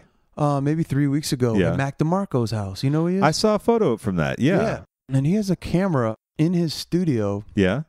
He's recording all the time, and he's live broadcasting to the internet. That's really cool. And like, yeah, it's like I could send you the link to it. It's love like a that. private thing. It's got some weird name he calls it. Oh, I'd love to see that. Oh, wait, you know what? Before I forget, Ernie Anderson, Paul Thomas Anderson's dad, was the voice of ABC. Like, tonight on Love Boat. Like a Don Pardo type. Oh, he was the guy. Yeah. Like, Laverne and Shirley come up against it. In the next episode, that whole thing, right? You should do that too, by the way. I know, and I got to get into that. So Devin told me. You got some bass in your voice, my man. I appreciate that, my friend. I'm also good at cold reads. So, Voices, is it voices.com that Dede suggested? Voices 123. Voices 123. That's what it was. So Devin also recommended that. So I'm going to be joining that very soon. And then I can blast through that shit like that. When you do that, let's have a slide up on my DM. Hey, I'd love to do that, my friend. Because I could give you some sort of mixing tips on I would love that. Yeah, hot compression. Yeah, hot compression. Hot compression. Paul Thomas Anderson's dad, Ernie Anderson, like I said, was the voice of ABC. Is that mainstream media? That's that fake news. I'm believing that fake news. I'm burning my Nikes right now, so I can't come over. Did you burn the swooshes off your Nike socks? I can't stand Nike. No, I love Nike. I want to go head to toe Nike for like the next couple of weeks. Yeah, I've never felt better about Nike. Than with this news. What did you think, Brian? Support Cap. They're so stupid. Those people. You already bought the stuff. Oh, yeah. I'm gonna burn these Nikes. I'm gonna burn these damn Nikes I had. They don't. Nike don't like the flag. Donald J. Trump. I'm burning it. The burn Nike, just troop my Marine veteran. I served my country. Yeah, like what the fuck are you talking about? I can't take it anymore. I had enough of Hillary and the emails. Yeah. No, that was me. Oh, okay. Yeah, you like to get. Oh, there you go. Yeah, he loves to rub the windscreen against his voluptuous mustache. These windscreens have been a lifesaver, by the way. They smell like really good, like kebab, maybe. Yeah, that's good. Last one to use that was Michael DeBar. So like I think it sounded like he had a. I don't know, Turkey Reuben.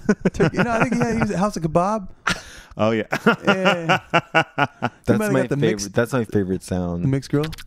My favorite is. So I used to sit in calculus at NYU, and it was really fucking boring. One of those classes, it was just like a hall of people. Yeah. And when no one was looking, I would do this one. Oh, that's good.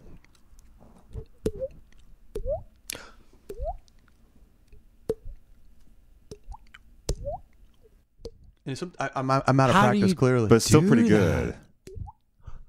Sometimes you can get a good one. I've never seen this. Yeah, sometimes it get really fucking loud. Yeah, it was just... So you go... Like, push all the air in your mouth. Then go...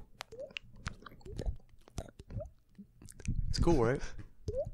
There's two sounds. It's really two sounds. It's like, you know, when you make a snap. This is incredible. when you make a snap, you know it's two sounds, right? No, Did you I know didn't that? know that. So snap, I did. Yeah, just demonstrate. It's that part, which is the actual finger rub, and then there's the sound that it hits when it hits the little cavity, right?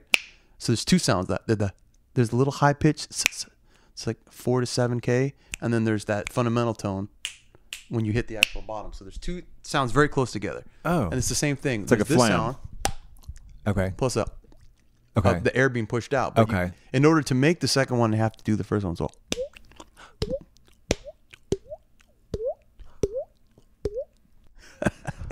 Yeah. There's something every day. Hey, Brian, you know what's exciting? Craig, what is exciting? Mail. Oh, wait, is this MAIL? Yes, it is, although both versions are quite exciting. Mm-hmm. These days, you can get practically everything on demand, right? Sure can. Like, for instance, this podcast. You can listen whenever you want, when it's convenient for you. Mm-hmm. Did you know you can even get postage on demand? Now, what? You can do it from wherever you do business. And to do that, all you need is stamps.com. Well, that's very convenient because I have a few letters that I need to put in the mail tomorrow. Well, we have all the gear. We're signed up. We can just print out the appropriate postage. We pay for it via the account linked to our stamps.com account. And voila, ready to mail. Drop it in the mail and just wiggle on down the street. Exactly. And I've loved it so far. I mean, I've had to send out quite a few things, as we do as part of a business. And with Stamps.com, you can access all of the services of the post office right from your desk. You can buy and print real U.S. postage for any letter or any package. That's incredible. And all of this is available 24 hours a day and 7 days a week. Damn. Just click, print, mail, and you're done. That sounds like a wonderfully convenient thing. Not only that, but Stamps.com will even send you a digital scale. You're kidding. Oh no, that's what we've been using. You can weigh your letters and packages and print the exact amount of postage every time. Well, I can't wait to take the guesswork out of my postage, Craig. I can't wait either. I haven't waited because I've been using it. Well, there you go. Sending out little bibs, bobs, and doodads. This is what I've been using, and it's been terrific because working from my own desk, I can get all of it done right there. All from the safety and comfort of your own. That's right. So don't wait. Go to Stamps.com, and before you do anything else, click on the radio microphone at the top of the homepage and type in WV. Remember, that's Stamps.com and enter WV. You'll be so relieved at the comfort and ease of this, you'll wonder why you didn't do it before, right? Absolutely. I wish I had known about Stamps.com ages ago. Well, I'm glad we're having this little chat. I got a bunch of weird noises I can make. Do them. Let's get the catalog. Okay. I'm trying to think. Oh, yeah. Like you, Tim is an all-round entertainer.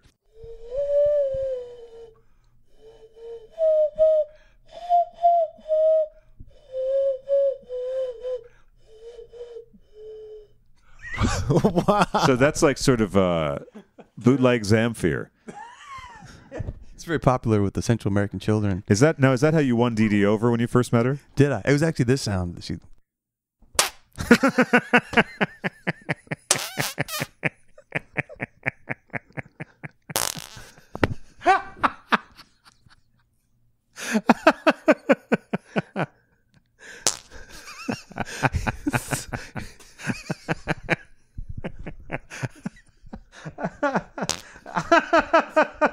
Thank you very much. That's very impressive. I've never seen anyone be able to squeeze those sounds out of just two hands. Yeah, I could do a lot with my hands.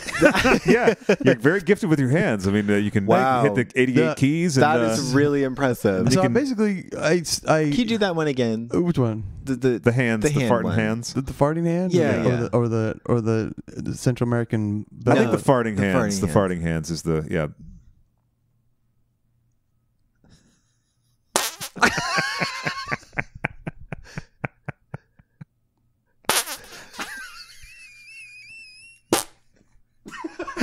Oh, that last one was actually, I think, what they call farting blood. This is my wife's least favorite thing that I do.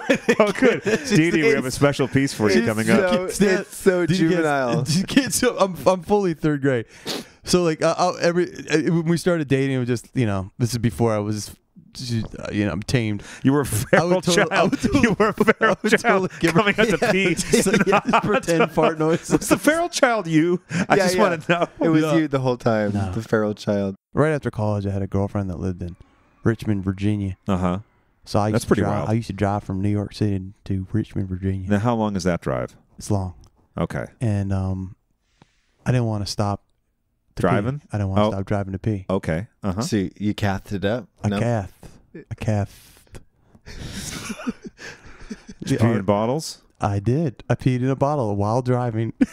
Now, a wide mouth bottle, or were you adventurous? If you have to do a wide, you have to go with a wide. You have to go with a Gatorade. Listen, Gatorade Powerade. When you're in the vehicle. Yes. What kind of vehicle would this be, by the way? I believe it's a. Was this a low slung Corvette or something? I believe it might have been a Ford Tampo or Ford Tampa. Now, something that's like a very inexpensive vehicle that would have been rented to a person of a certain age. I see. We'll see. Okay. Yeah. Now, would you just whip the piss out the window when you're done? Or would you collect a lot of piss in the one bottle? It's a bit of a slide down. Mm-hmm. Okay. Grab. Then you kind of have to get the bottle, and you have to lift a bit to get the angle. Sure. So you're driving. Yeah. Wait. Let me hold on a second. No, that's not okay. No. So it's you have to sort of get the angle. It's hard. You got to lift up. So you're basically. I want to know I want to hear from your listeners if anyone else has had this has actually driven peeing while driving. It's a hard thing to do. Please write us, especially Patreon members who can share their stories on the Patreon page. I actually jerked off once while driving. Really? Just by yourself on a dirt road somewhere? I mean, like, I'm not dirt road. I think I was on a highway. I think it was on the highway. And there's like no other cars around. Yeah. Yeah. Okay. Yeah. I was jerked off in a car while she was driving. I'm nervous my mom will listen to this, so I probably wouldn't respond. Oh. So you as well, then. No, I would never. No, of course, Tim would never do something like that. Yeah. Of course No, not. thanks, Mom. Well, see, I have a rule with my mom. She's I'm a not good allowed. Christian man. I've actually had a discussion. I believe in the Lord. The Lord and driving's a sacred business, ladies and gentlemen. It's an abomination. I have an agreement with my mother that she's not to listen to the show, and I will send her certain segments. Yeah. For instance, the Michael Day Barr episode. Wait, Brian's. Ooh, Brian, look at you. You knowing how to do it the whole damn time. Hold on a second. Wait. You have to do that again. Hold on. You're pulling your tricks out of your bag, boy. You're busy trying to talk to him about pulling tricks out of bags. You know how I figured it out was I was taking swim lessons, and the older kids had this thing they could do. Uh-oh. Where are we going with that? Well, we can't hear you without the mic. You put the hands together and it shoots the water, and like the two thing, and I was just getting squirted in the face a bunch by these mean older kids, and I just got home and tried to figure it out, and then I realized it was like an off-label usage of my medication that I discovered. I felt sort of like Thomas Edison or Thomas Dolby, or maybe Benjamin Franklin. Ben Gazzara, sure. I love Ben Gazzara. I felt like I was a real innovator. I came up with something that must have been done before. But you would discover it for yourself. So it was new to you. It was new in a way. You know what else is new to everyone here, except me? What's that? This Ernie Anderson outtake reel. So Ernie Anderson, the father of Paul Thomas Anderson.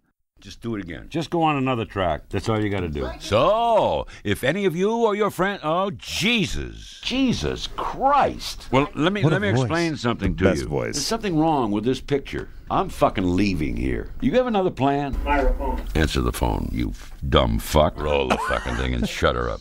Just say we're rolling quiet on the set. It's in a total fucking state of fucking disaster. God damn. All right, if you want the opening faster, we'll do it faster. Do it, because we don't want to miss one listener. We don't want anybody tuning out. It ain't gonna mean one more fucking video.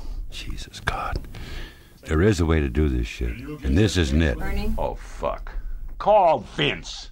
I'm part of the fucking show. I don't want to repeat. Did I say a fucking word? It's No, fine. but you gave me that goddamn look. Ugh. Now I can't even look at him. I'll go in the other room during this.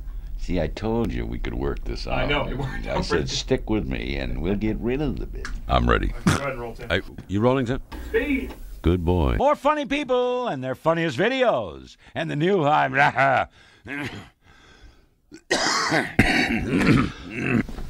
Should we give it a whirl? Sure, fuck. Well, that's what I'm sitting here for. Okay. Let's do it. Tonight, on the new America's Funniest People, you'll hear fuck it. Well, I'm going to tell you something right now. I ain't going to make it. Not with anything other than a fucking Looney Tune. Get somebody in here that can, that calls horse races. Oh, fuck. We got such a long way to go. Can I get some indication that we're rolling or something? Are you over there by yourself, or are we? I'm in another world. Are we a team here? We're a team. I'm sitting here picking my nose. Ah, fuck. My fault. Okay. Not really. I'll pick it up. I don't care what you do. Whatever you think we ought to do, we'll do. Let's just try it. I don't know what I'm going to say. By the time I say it, I'll have said it. If it fits, then we'll leave it. Jesus Christ. What am I doing here? Here we go. Same thing. Tonight, on America's Funniest People, the studio audience will choose who will marry tonight on the Marabamada. You got something you can do? Because I'll kind of dick fuck around here and call somebody. You'll see an American gladiator's son walk his shit. You'll see an American blah blah blah appliance. That's a big hole, but I can't do anything about it. You'll have to put some sound effects in there or some fucking pig whistles or something. I don't know. You know what I mean? Somebody's got to give a shit, not me. Jesus, this is terrible fucking writing. There's no fucking hook here. There's no tease. It's dead on. I don't know what to do. I know, but I don't think it would work any fucking better than what we got. There's no tempo to the fucking thing. It just gets out there and then fucking goes plop. And they walk around. The fuck is all that? That was perfect. Oh, shit. Perfect. There's one moment where someone goes, "You're not rolling on this, right?" And they hear the guy go, "Oh, no." That's my favorite thing ever. No. We would never record this. Never take that. We'll listen to more Ernie Anderson as the show goes on. Yeah. The Barry White one is so Barry White he's doing like a VO, and he's trying to recorded, and I guess that he can't say it about some fairground or something. I can't remember what it is. Oh, I think I have heard this. Yes. He just kept fucking up. Hi, this is Barry White. Please join me on Friday, Saturday, and Sunday, May 8th, 9th, and 10th for the first fucking thing. I'm cutting a fucking spot, Tony. Jesus. Hi, this is Barry White, and Paul Quinn College cordially invite you to a weekend in Texas on Friday, Saturday, one more time. Saturday and Sunday. Shit. Hi, this is Barry White, and Paul Quinn College cordially invites you to a weekend in Texas on Friday, Saturday, and Sunday, May 8th, 9th, and 10th. As the shit. Shit.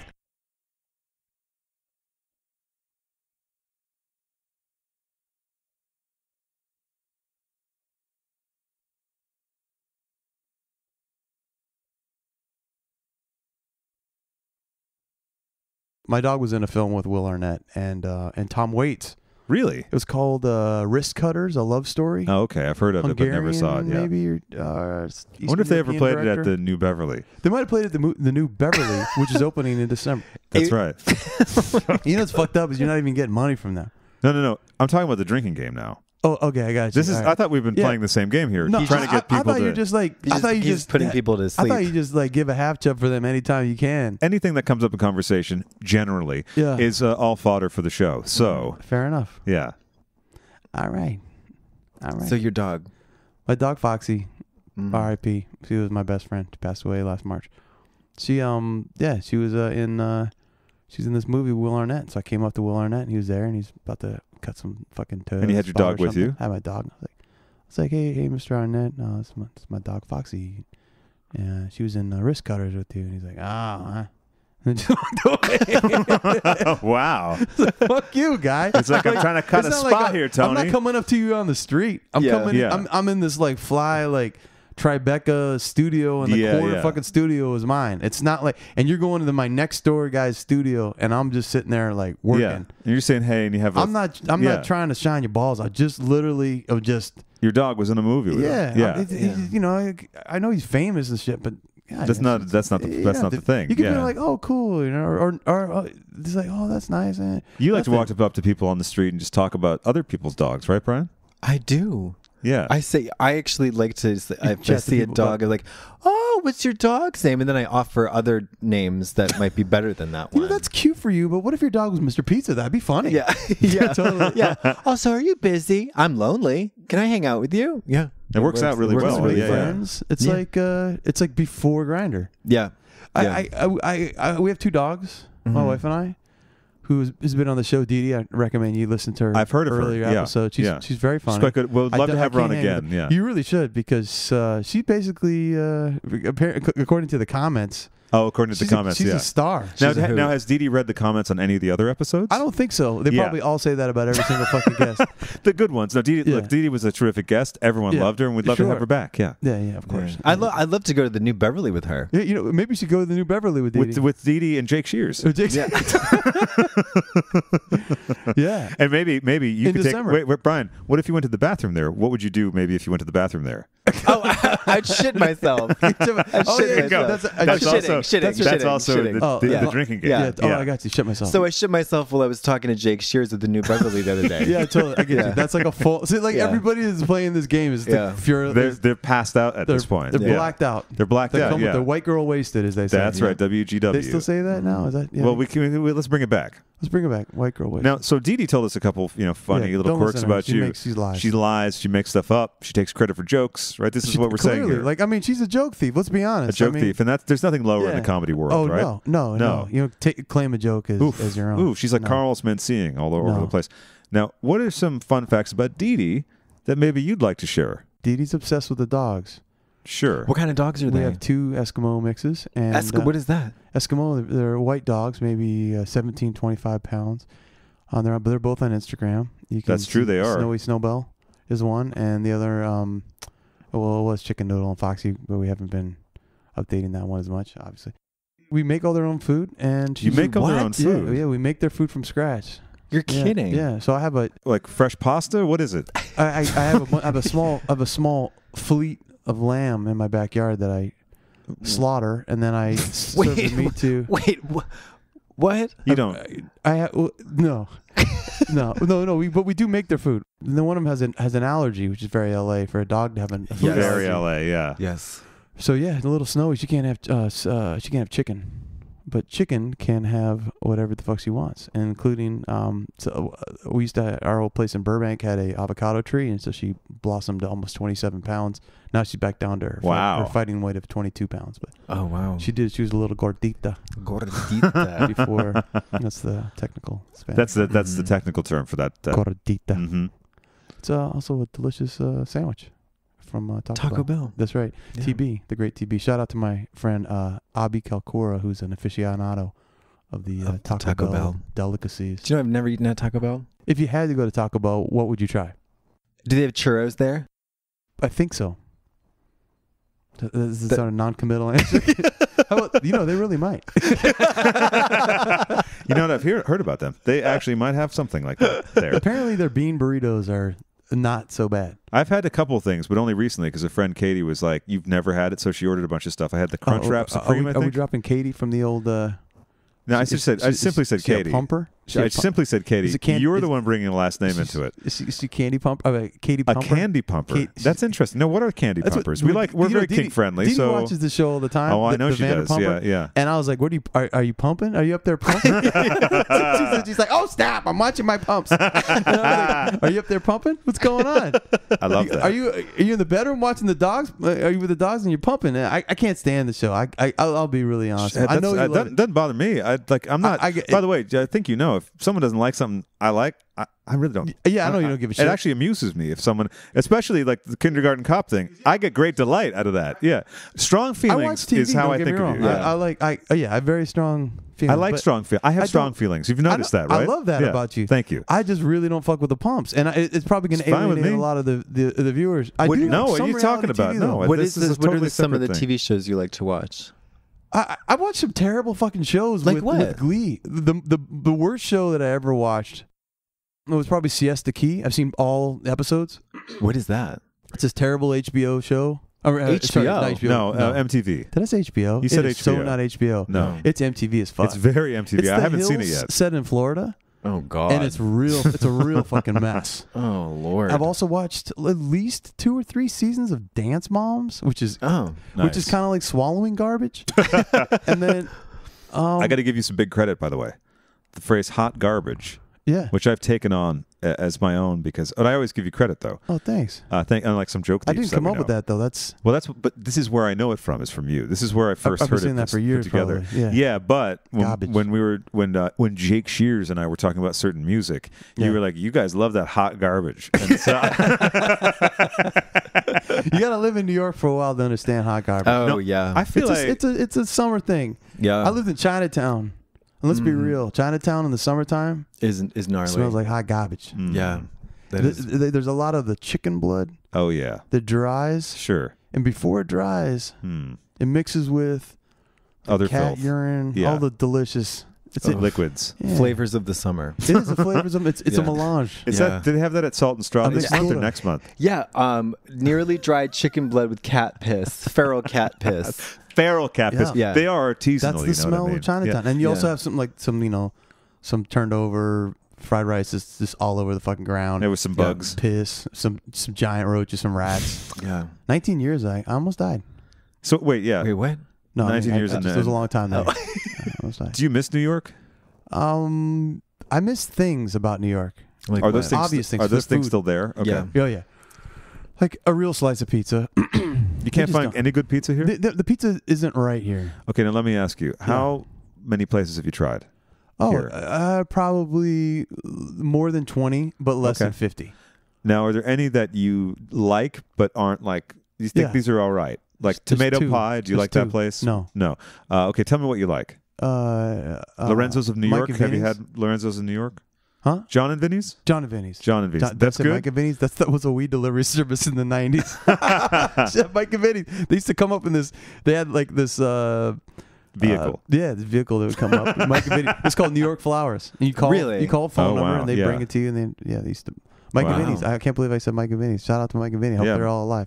I mean, I've never done any drugs personally, but no, that's right. That's true. Or know anyone who does drugs. I've heard of that's the other thing. I've never heard of anyone that ever has done it. That's right. That's right. It's a clean team. It's a clean slate. It's a clean team. But I will say, the John and Vinny's had a really good slice of pizza. Also, Mozza has really, that's probably my favorite now. Now I've heard that's really good. It's bomb. That tastes like real pizza. It's here on Far Melrose, I think, right by the New Beverly Theater. Oh, no kidding. Nice. That's good to know. That's very good to know because when the next time I go to the New Beverly, probably in December. In December, then I might have to check out Mozza. Yeah. I'm shitting myself. No. Oh, he has to say that. Oh, he has to say it. No, sorry. Have you ever shot yourself? No, and I'll tell you why. But it's for an interesting reason. It's not the opposite problem for me. You get constipated. I'm constantly constipated. Okay, that was my favorite Katie Lang song. A terrible. I think it's. I'm high strung, as you can see. Okay, you're prone to stress. I'm very stressed. I lived in New York City for 19 years. It'll get you. And I had a studio and a basement for 7 of those years. Ooh. 9 of those years. So your daylight was already cut down significantly. I was basically became an honorary member of the Mole People. Okay. Oh. Yeah. Did your hours get all fucked up? Sure. Yeah, that's how you and I have that in common. We I do went have to bed that at in 4 common. a.m. last night. Yeah. When did I go to bed? I was up at 8:30. No, me too. I went to bed at 3:30 and woke up around 8. Church and home. I don't know. I tried to go back to sleep. It wasn't taking. You can never sleep. What's the point? No, but then I'll take a nap probably later today. No, because I have a dinner thing tonight. But then, it'll get fucked up. It'll be like in a normal-ish thing for a while. Then something will make it teeter, right? So what happens with you? How does it rotate? I fucking love the night. I do too. Do you really? Yeah. I love the nighttime. Yeah. I love to boogie. Okay. On the disco round? On disco round. Yeah. I'm on a natural high. Yeah. But I would say this, that I really sincerely love the nighttime. And I love like diners. Like, this is my big thing. I love diners. That's right. Okay. 24-hour diners. Do you like diners, Brian? I do, yeah. There's something really romantic about it. And it's like L.A. Noir. Sure. Like James Ellroy book. And just like, I don't like the characters that are in a diner at 3 or 4 in the morning. Yeah. I love a diner. I like to sit in a diner. I have a really strong affinity for it. Yeah. I like diner food too. Oh, I love diner food. I do too. What's your favorite diner food, Brian? I like breakfast food 24-hour breakfast. So there you go. So therefore, diners are the perfect place. It is. It's really the mainstay. You're a big pancake fan as well, right? I am, but I have been on a diet. I'm down to 202 pounds today. Congratulations. Thanks. Wonderful. Yeah, it's been working. I lost 7 pounds. What's that place in Los Feliz that we went to? The diner, Fred 62. That place was amazing. I'd never been there before. Yeah. I always go there. Sam and Zion, like my dear BB. Shout out to Sam and Zion. Yeah. A lot of times when we'll go do something, those guys are like me. I love to go to a diner. Sure. Like, it's just. I mean, I'm not too old. It's not healthy to eat so late, but sometimes I'll just get something smaller now. Like, I'll just get a bowl of chili. Can I quote my favorite order that I've heard anyone make in the last 6 months? Sure. I'll have the pancakes, and can I get a burger to go too? I just love that order. I mean, that's not a judgment. I'm not order shaming. I'm just saying. Yeah, it's a big boy order. That's why I've been. I'm not. Listen, I'm not goofing on you. That's called the bang bang. That's called the bang bang. Okay, all right. You know what a bang bang is, right? From the penis exposer, Louis C.K. He's canceled, but at the same time, he did have this funny thing. We called it a bang bang. It's when you go eat and then you go immediately go eat again. Oh. And I gotta be honest, I've done it a couple times in my life where like you might have a meeting and then I'll have a little lunch. Sure. And then I'll go into another meeting right away. And like, fuck it, I'll have a small salad or I'll have a little bowl of soup or something. I'll do a bang bang here. Sure. Anyway, I love a diner. I love a diner. Yeah. We should all go to a diner soon. What's your favorite diner in LA? I like Cantor's. Yeah. Oh yeah, sure. Food's no good, but it's a cool vibe. I think the food's fine. Did you get the blitzes? No. You can't get the pastry stuff there. The Jewish food does not taste right. The pastry stuff is always bad. Is it really? It's just never right. And then I think I got sick off of Reuben the last time I ate there. So the thing is, like, if you're a Jewish deli, shout out to Sarge's on the West Side in New York. A real fucking Jewish deli, 24-hour deli is the shit. It's some of the best food ever. Like a really good matzo ball soup. I love that shit. Now listen, what about Greenblatt's? Greenblatt's is fucking amazing. Greenblatt's. Just so we're not shitting on all LA. Yeah. No. By the way, I like Cantor's. There's one because I happened to get kind of ill the last time I ate there. Go back to Cantor's. I'm sorry. There's that one. Sorry. Bobby's Beef Shack. Right by the Bobby's Beef House. beef barn. Sorry. Bobby's Beef Barn. Bobby's Lady Curtains. That's Bibby's Beef Curtains. What was the one we ate after the movie? The other, it was on Mel. Swingers. Swingers. Swingers is it's all right. Yeah. I like. What's your favorite LA diner? I like a lot of them, but Fred 62 though seems Fred to be. 62 is I do like it. Remember, for those creating the Katya and Craig travel guide to Los Angeles, Fred 62 in Los Feliz, and they have terrific malteds. They do have a good malted, and they have a good chili too. I had the chili pie. That's right. That's what I had. The Frito pie. Frito pie. Sorry, Frito pie. Yeah, it's a good.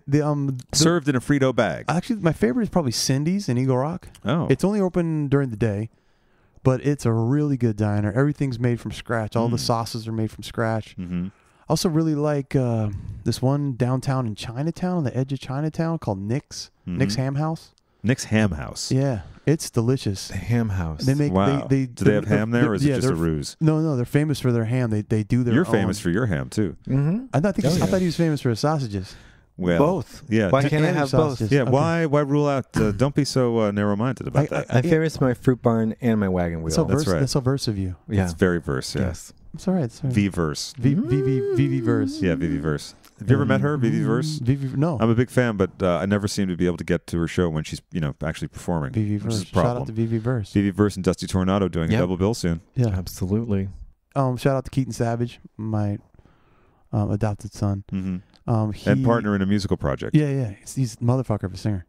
He did a great version of Benny and the Jets when we were at karaoke one time. You know who was at karaoke with us that time? Beast. Actually, you know who was at karaoke that time? Who? Jake Shears. Jake Shears, actually. Yeah. Jake Shears.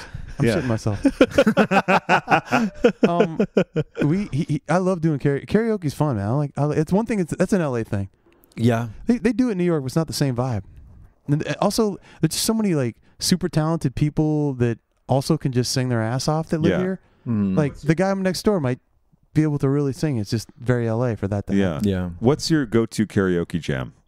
I tend to shy away from anything with vocals. No. I usually like R&B ballads of the 70s. Yeah. Your R&B knowledge is vast, cavernous, my and expansive. Touchstone. Yeah. Isley Brothers, Bobby Caldwell. Sure. Something with some soul on it. Yeah. That's what I usually like to sing. I can't do it very well, but that's the music. I think you do a good job, and I think that doesn't matter. It's all about the enthusiasm for it. Yeah, everybody brings a different thing to karaoke. Karaoke. Karaoke. Hi. Can you speak any Japanese? 初めてお目にかかります。僕の名前は Brian です。 Oh shit. That sounds legit. That's legit. Yeah, it's legit. So how many times have you been to Japan?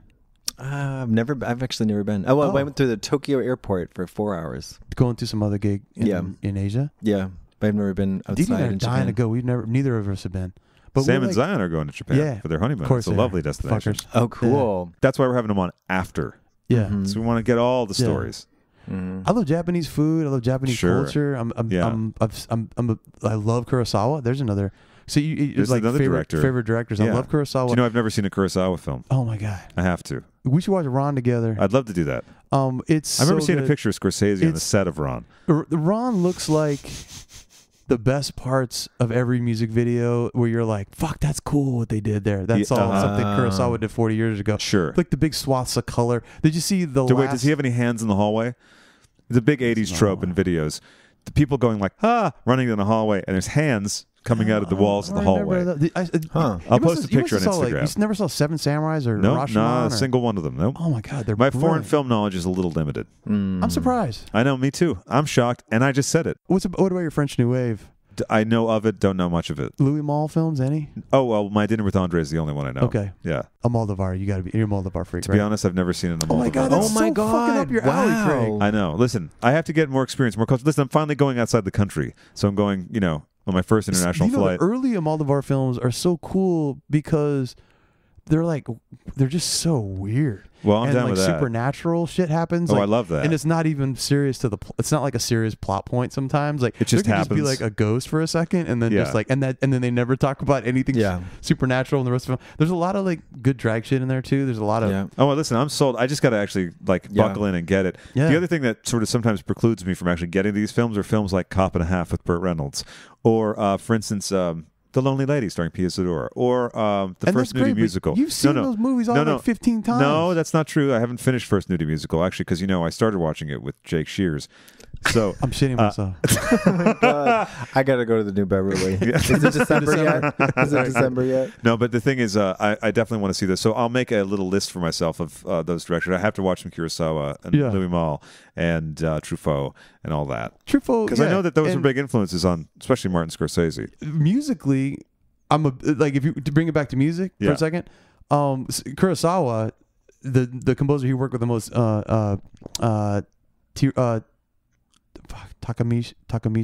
Toru Takamitsu. Oh, okay, yeah, I've heard of that guy. A real fucking beautiful, interesting, weird shit, and he's been over the last year the biggest influence on me. And really, this last score that I just did for Justin Kelly. Oh, cool. For that, basically, I did all this really weird small ensemble woodwind. You mean stuff. like Little People? Yeah, I hired all little people. We don't say midgets anymore. No, of course we don't. No, of course we don't. There's a union. The union's old, so they still call it the midgets union, even though they don't want person to be called. Sure, it's really messed up. It is. But yeah, they're great little musicians. Right? They have a perspective that you can't get from. It's fucked up. Yeah. Well, I have to cut that out. I'm not sure. Probably. Little people. You're funny. You guys are both fucking. I see why you like doing this. It's fun. It's a lot of fun, right? Yeah. Just cut out all the boring shit because we're gonna have a nice 35-minute show. Oh, so, perfect. No, okay. That's usually about this long, and there's a bunch of duds, and you just cut the duds out. No, well, we tape until it's not fun anymore. So I usually look to Brian if he starts getting antsy. It's So he's falling asleep. Let me try to get like one funny thing more. I think you've gotten a couple funny things in. So hit me with your best shot. And listen, listeners, comment. He's doing a great job, right? Oh, so yeah, thanks. No, I'm trying. What's your favorite color? This is a good road. It's interesting. My studio, I have the hue lights. Do you know the Philips Hue lights? Oh, so I have 9 lights that are on a system, so I can say to my phone, turn the lights, and then say any color, and it's really thousands of colors. And so I've been experimenting with what is my favorite color and what colors are around me and how it affects my mood. It has a major impact. It does. The colors that I tend to like around me the most are, I actually really don't like green. Green light is real. It's not flattering on anyone. No, it makes everyone look sick. Yeah, I love the salmon colored lights. Me too. I do that. Like any kind of. There's a color called tomato, which is halfway between orange and red. That I really think it's like flattering and it's like nice vibey light. Yeah. Red and yellow are supposed to inspire creativity. Oh. Blue is supposed to relax you, and violet. It depends kind of the mood I'm going for, what kind of music I'm working on. But I flip the colors a lot. At night too. So yeah. I'm going to be getting some of that stuff for in here. There's a whole new plan in place. We might even get those strip lights for the corners. Do you know where you might have seen those? At Jake Shears' house. At Jake Shears' house. Oh my gosh. I was going to tell you another Jake story because like randomly. So Jake Shears, one of his best friends is Kelly Ripa. Yes, that's right. Yeah. And Kelly has this amazing daughter who's like 16 or 17 named Lola. That's right, yeah. Who looks like a Kardashian except way prettier. Sure. And she's just like, and she's so funny. Yeah. And so cool. And she sings like Amy Winehouse. That's right. I've heard of the track, actually. So Jason and I did a few songs with her. Those are probably you did those with him? Yeah, okay, those are great. I think I did Bitter 3. Candy is the one I know Bitter really Candy, well. Yeah, we did 3. And I hadn't heard from her in a year and a half or something, and then randomly she's hit me up like 2 weeks ago saying that she's doing her college applications. Oh, okay. And wanted to, she's going to finish those songs up. So shout out to Lola Consuelos. Nice. Cool. And she really can sing, man. And yeah, hopefully those will come out. Yeah, I hope so. Yeah. Also, other things with going on with Jason, he's doing, or Jason, aka Jake Shears. Yeah. His record seems to be doing really well, and he's touring his little ass off, and he's gonna be playing LA in November. He's shaking the dice and stealing the rice. Yeah, that's right. That was the name of your book, wasn't it? It was Shaving the Rice. Oh God, I'm sorry. Listen, forgive fucking me. the mice. Sorry. Forgive me. I'm sorry. It's just when something rhymes, it's hard for me to. Shaving the rice and then fucking the mice. That reminds me of the birthday thing. My problem with the birthday remembering is that my birthday is Valentine's Day, so it's very hard for anyone who knows me to Your forget birthday is actually Valentine's Day. Yeah, and so therefore, when I forget other people's birthdays, families in particular, it's very difficult. But now, thanks to Google, I try to keep it all online. Oh yeah, I stopped remembering when people's birthdays were when I got off Facebook. Oh, Yeah, right. So you're off the, It you're does off the, you're off remind the you. Book of Faces. Yeah, I don't like it. You know, I really don't like it either, but I still fuck with it because I have a secret forum of freelance commercial composers. Yeah, Shout out yeah. to the FCC. There you go. And I started it 3 years ago, and now we have 200 something members, and it's a really active forum. And it's a bunch of these just like nerdy guys and gals, and we go into it and talk about our like real shit, and it's it's really cathartic, and it's just great community. It's kind of like almost like serves like a union, like a big water cooler for a really specific group of people. And I That's think helpful. that I was gonna say, if you ever were to come back to the Book of Faces, think of the people you wish you could really talk to. I mean, you could make a secret group that's just you and other people that have been on fucking RuPaul's and have it invite only, and you could talk about some real ass shit. Yeah, but there is that, but we also have our phone. We have each other's phone numbers. Oh, that's okay. So you do that anyway. But it's kind of like that, or like you could make one that's just people that do podcasts, and Right. then, like Exactly. want to talk about like equipment and Sure. I mean, it's that to me is the new value of that technology. Yeah. It's not the old. Let me stalk this person from high school and post another fucking cat photo, but it's more like this like deeper. Now that we're all connected to each other very quickly, how can we make these compartmentalize these useful groups for shared interest and knowledge? And that is for community. It's really cool. Yeah, it is cool. And also cat videos. I love a cat video. I had another question. Did you ever go to Toronto? Well, do you have any suggestions for me? Because I'm going in 2 weeks. Oh, he's a food Justin adventurer. Kelly. Really? We're going for TIFF. Oh, cool. We got into TIFF. To do stuff. Congratulations. Yeah, Let's talk about the film a little bit. Oh yeah. I should probably talk about it. Yeah. This Laura Dern film we just did. Wow. Oh, that's right. The JT Leroy. Yeah. With Lil J, Justin. Lil J. That's what I call him. My BB. The most macho film director. Yeah. He's sizzling virility. Like, to make all jokes aside, Justin can crack a fucking whip if he needs to. Well, no, true. But I'm just talking about. I'm talking about his. He'll boss up on somebody, like, and I love it. I'm just talking about his mask for mask thing. He's definitely mask for mask. Like, no, he's funny. He's like he's such a sweetie and he's a little BB, but he gets what he wants when he wants. Oh, of course, you have to. When you're a director, you do that. But and it's. I was trying to go back to the farmland of jokes that we were enjoying earlier, and then I was not let into the property. That's not nice. I got you. I'm in barren desert, but I will say this. The last thing about Justin Kelly. The best thing about working with Justin is he has this, like, he really knows whether or not he likes something.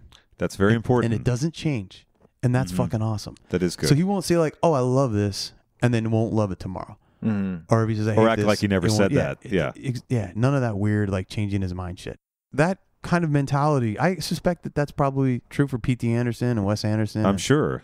And Ernie Kurosawa, Anderson. Yeah, Louis Anderson. Ernie, Louis Anderson. Yeah, Lily Anderson. Yeah. Louis for Tracy sure. Anderson, too. And Laurie Anderson. Laurie Anderson, absolutely. Yeah. It's totally. Yeah, totally. That's a great private Facebook group. The Anderson sisters. Yeah. They could hook up with the Mother Pluckers. I mean, the music that could be made with the Anderson sisters and the Mother Pluckers, I think, would be very interesting. Electric violin. It might be. And yeah. My mom loves a uke. Are you a woke thick snack? I guess I'm trying, because like I grew up on Eddie Murphy and NWA, and I grew up on really deeply problematic shit that like had me laughing till my stomach hurt. Yeah. And didn't really realize the impact of how made certain people feel. Revisiting that stuff now is quite. It is. It's weird. It's weird. Like, I don't feel the same way. Things have changed. Some things are differently funny now, and So, Eddie Murphy had a track on one of his albums called Faggots, and then on side 2, Faggots Revisited. Eddie Murphy also got arrested with a transgender prostitute. Yes, that's right. But he said he was simply helping them out to give him a ride home, and when he was going out to get the paper at 4 in the morning. Yeah. It's the same story D'Angelo had, almost identical. Really? Yeah. Wow, what a great cover story. It's bulletproof. Yeah. Although he worked his foot fetish into the plot of Boomerang. Shout out to the girls on the West Side on the track right now. They're trying to make that money. Yeah, that's right. It's hard out there. Yeah, it is. Popping them corns to feed the kids. As Jasmine Masters once said. Yes. Yeah. Shake the dice and shave the rice. Fuck the mice. Fuck the mice. Yeah. I'll tell you. I do miss certain aspects of New York, though. Sometimes I miss when I first graduated from college around that time, 96. I modeled for like 2 years. Okay. When I was young and pretty. Really? Yeah. Would you send us one of those photos?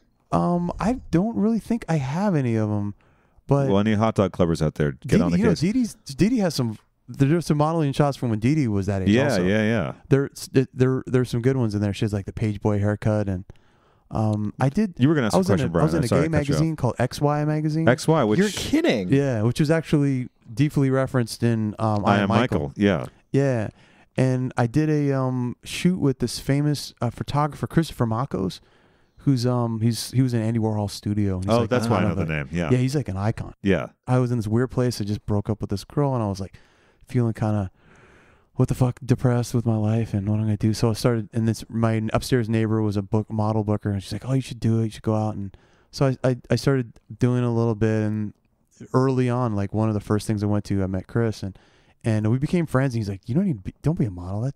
Models are fucking idiots." He's like, so I used to go over to his house and just we used to hang out and watch CNN, and he's like a legend, like every piece of furniture, and he's got Lichtensteins, like real ones, on his wall in the shitty apartment that's half this size, right, in the West Village, but still like all these original Warhol pieces, and just like someone that really he was a what's his name, the photographer Man Ray.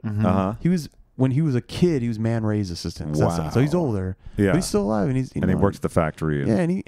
That he put me on to a lot of New York that I was not aware of in NYU. Put it that way. And like hanging out at Florent and what's Florent? Florent was like this really cool meatpacking district before the meatpacking district became a thing. Yeah, it was like an all-night diner. Oh, it was and really it closed cool. a couple of years ago, right? It closed years ago. Yeah. Oh, okay.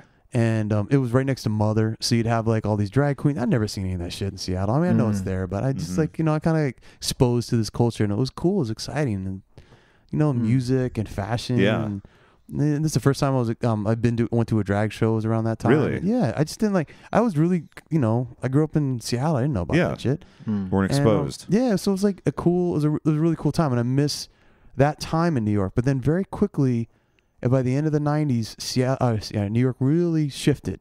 Yeah. And in a bad way. And Giuliani, I think, is a lot of it. Oh, yeah. And so we all moved to Brooklyn. All my friends lived in Brooklyn. I moved to Williamsburg on Bedford Avenue in 2002. And that's like right in the center of it.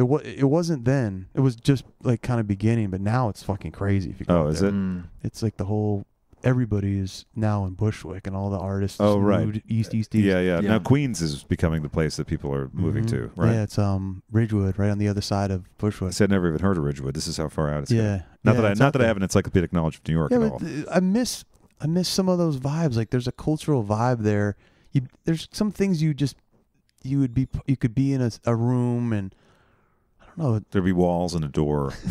No, there's just like there's a sense of history, and there's a sense of a physical importance of the city that's still there. I remember being in I used to go to this another diner. Sure, was in New York. There's a place called Diner. In Williamsburg. Simple to the point. No, just say what it is. It was very fancy. It was actually very fancy, but really understated in that kind of Brooklyn way. And I remember sitting there, and I saw Debbie Harry in there. Oh yeah. And then on the other side of the room, it was like a famous graffiti artist, Lee Quinones. Okay. Who's like a legendary like bomber from the late 70s, early 80s.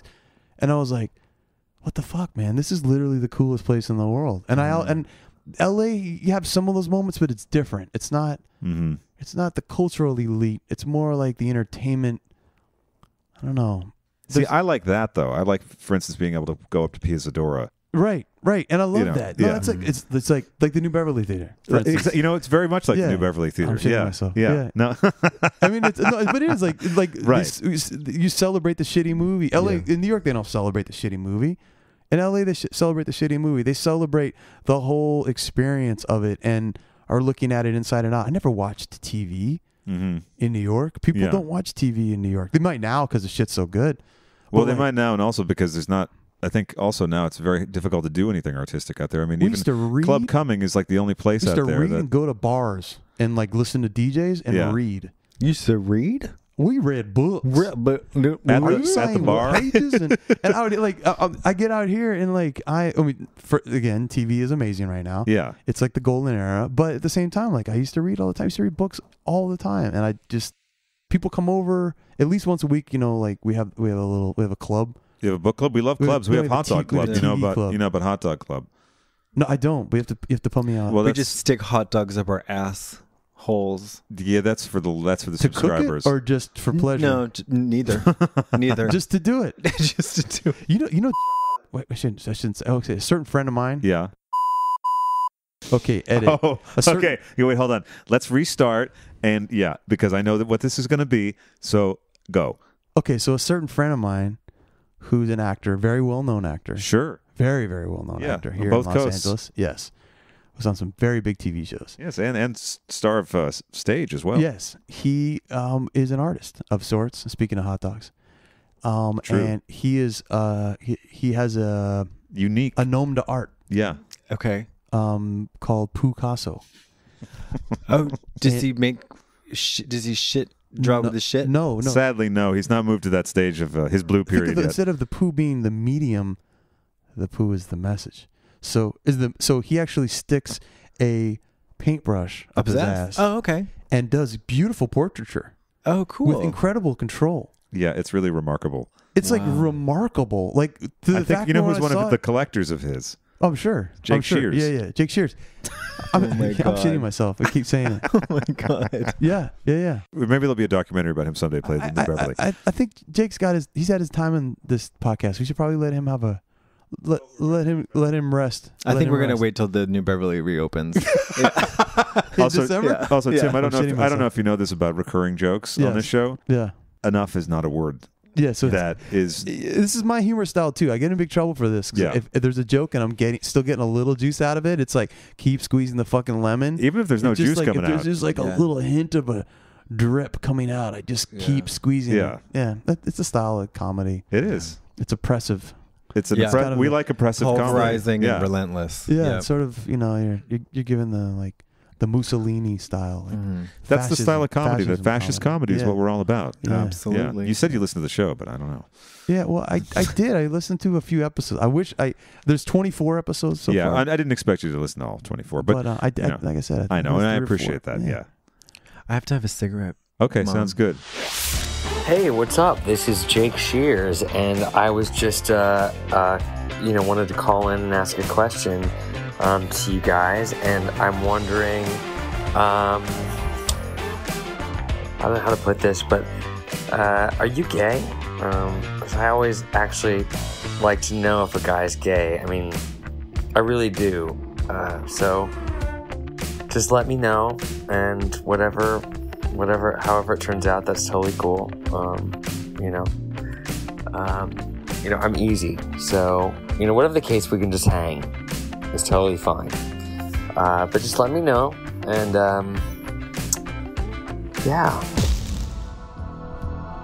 How was your cigarette, Brian? It was meaty, delicious, juicy, productive, and spurious. Oh, fabulous. Yeah.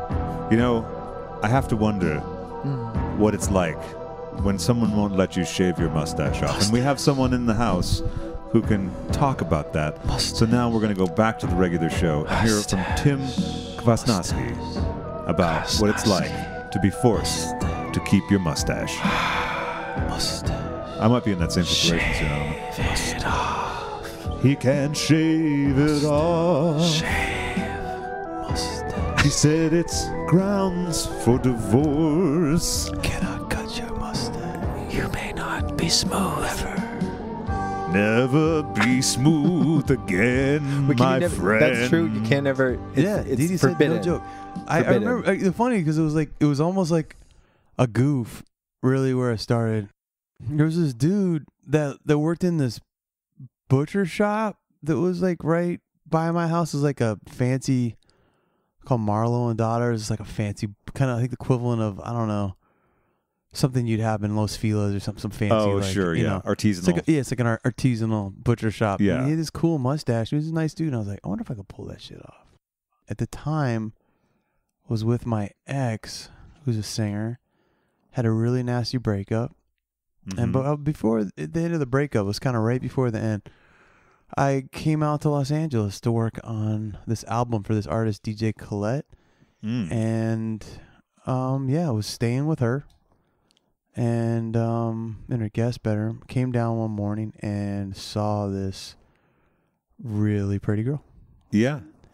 And I started to make an omelet because it was my morning. This is your move. This is I just made an omelet for myself and asked if she wanted it. And she's like, "Oh, why is this straight guy talking about arugula?" And then we started talking for a little bit. I certainly thought she was super attractive. She's very much my type. Yeah. She's funny and she's really sassy. Yeah. Which does it for me personally. Sure. Yeah. Like I'm with strong. I like strong and sassy. Same here. Yeah. And then nothing, because I had a girlfriend. Went home to a really terrible breakup. Yeah. And my grandma died, and I lost my job. Oh, wow. And I was super depressed and went through this really shitty period. And then, And then Dede started flirting with me on Facebook. Really? So you made quite an impression then. Yeah, she's like took some photo of me just walking down the street, had some like dumb hat on, and she was like, "Yum." And like, you know, if you know Dede, that it was weird. That's out of character kind of. Yeah, that's very bold.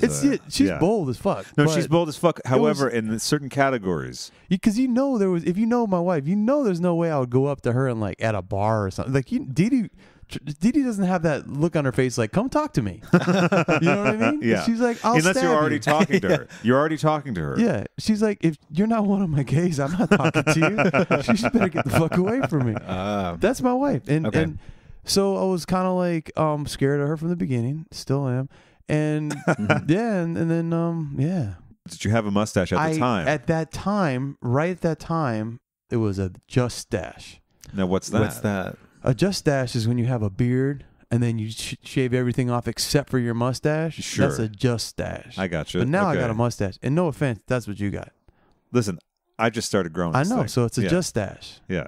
But then within time, you get like the long straight ones. It just takes time. Yeah, it just takes time. This is only 2 weeks at that's most, what I mean. think. That's much is faster it even than 2 I could weeks? grow that. I'm not sure. But 2 weeks. Yeah, mine took time. Sure. It's like a fine brew. Yeah, well, I can show you a picture from a week ago, and the difference between that week you went and from now. a baby's butt to a young creeper. Yeah, that's right. That's right. Well, that photo I showed you, granted with the aid of the blue filter, the cruising filter, as I like to call it. There you go. That it looked pretty proper. Yeah, you're giving the Pacino vibes. Thank you, thank you. So you know, that's been 10 years, and so wait, so you had the mustache, the just stash when you met her? I had the just stash when I met her. Gotcha. She liked it, and she's like, her dad had a beard and a mustache for a long period of time, and she always thought that men look more like men with facial hair. Sure, big Tom Selleck fan, big Burt Reynolds fan. I guess she was just like, men look like men with facial hair. I don't like men with shaved facial hair. It's not my personal vibe. Interesting. So I was like, okay, and I was like, all right, well, it's cool. And then for a while that was fun, and then we've been together 10 years. Sure. I would love to shave this fucker off at this point. It's you know, there's lots of problems with having a mustache for a long time. Is there? Well, tell me some of them. Smoothies is a daily problem. Okay? Really? Well, what about a straw? Are you going to take a straw every damn day for like a daily drink? You're going to go through a lot of fucking straws. And plus, it's no good for the environment. Listen, you can get metal straws. Don't be so stuck in the old ways. Sometimes people want a thick smoothie. Okay. Nice and thick. You got it. Then it just got you get the drippage, and then it fucks up your shirt, and then your wife wants to kill you. So have you ever heard of napkins?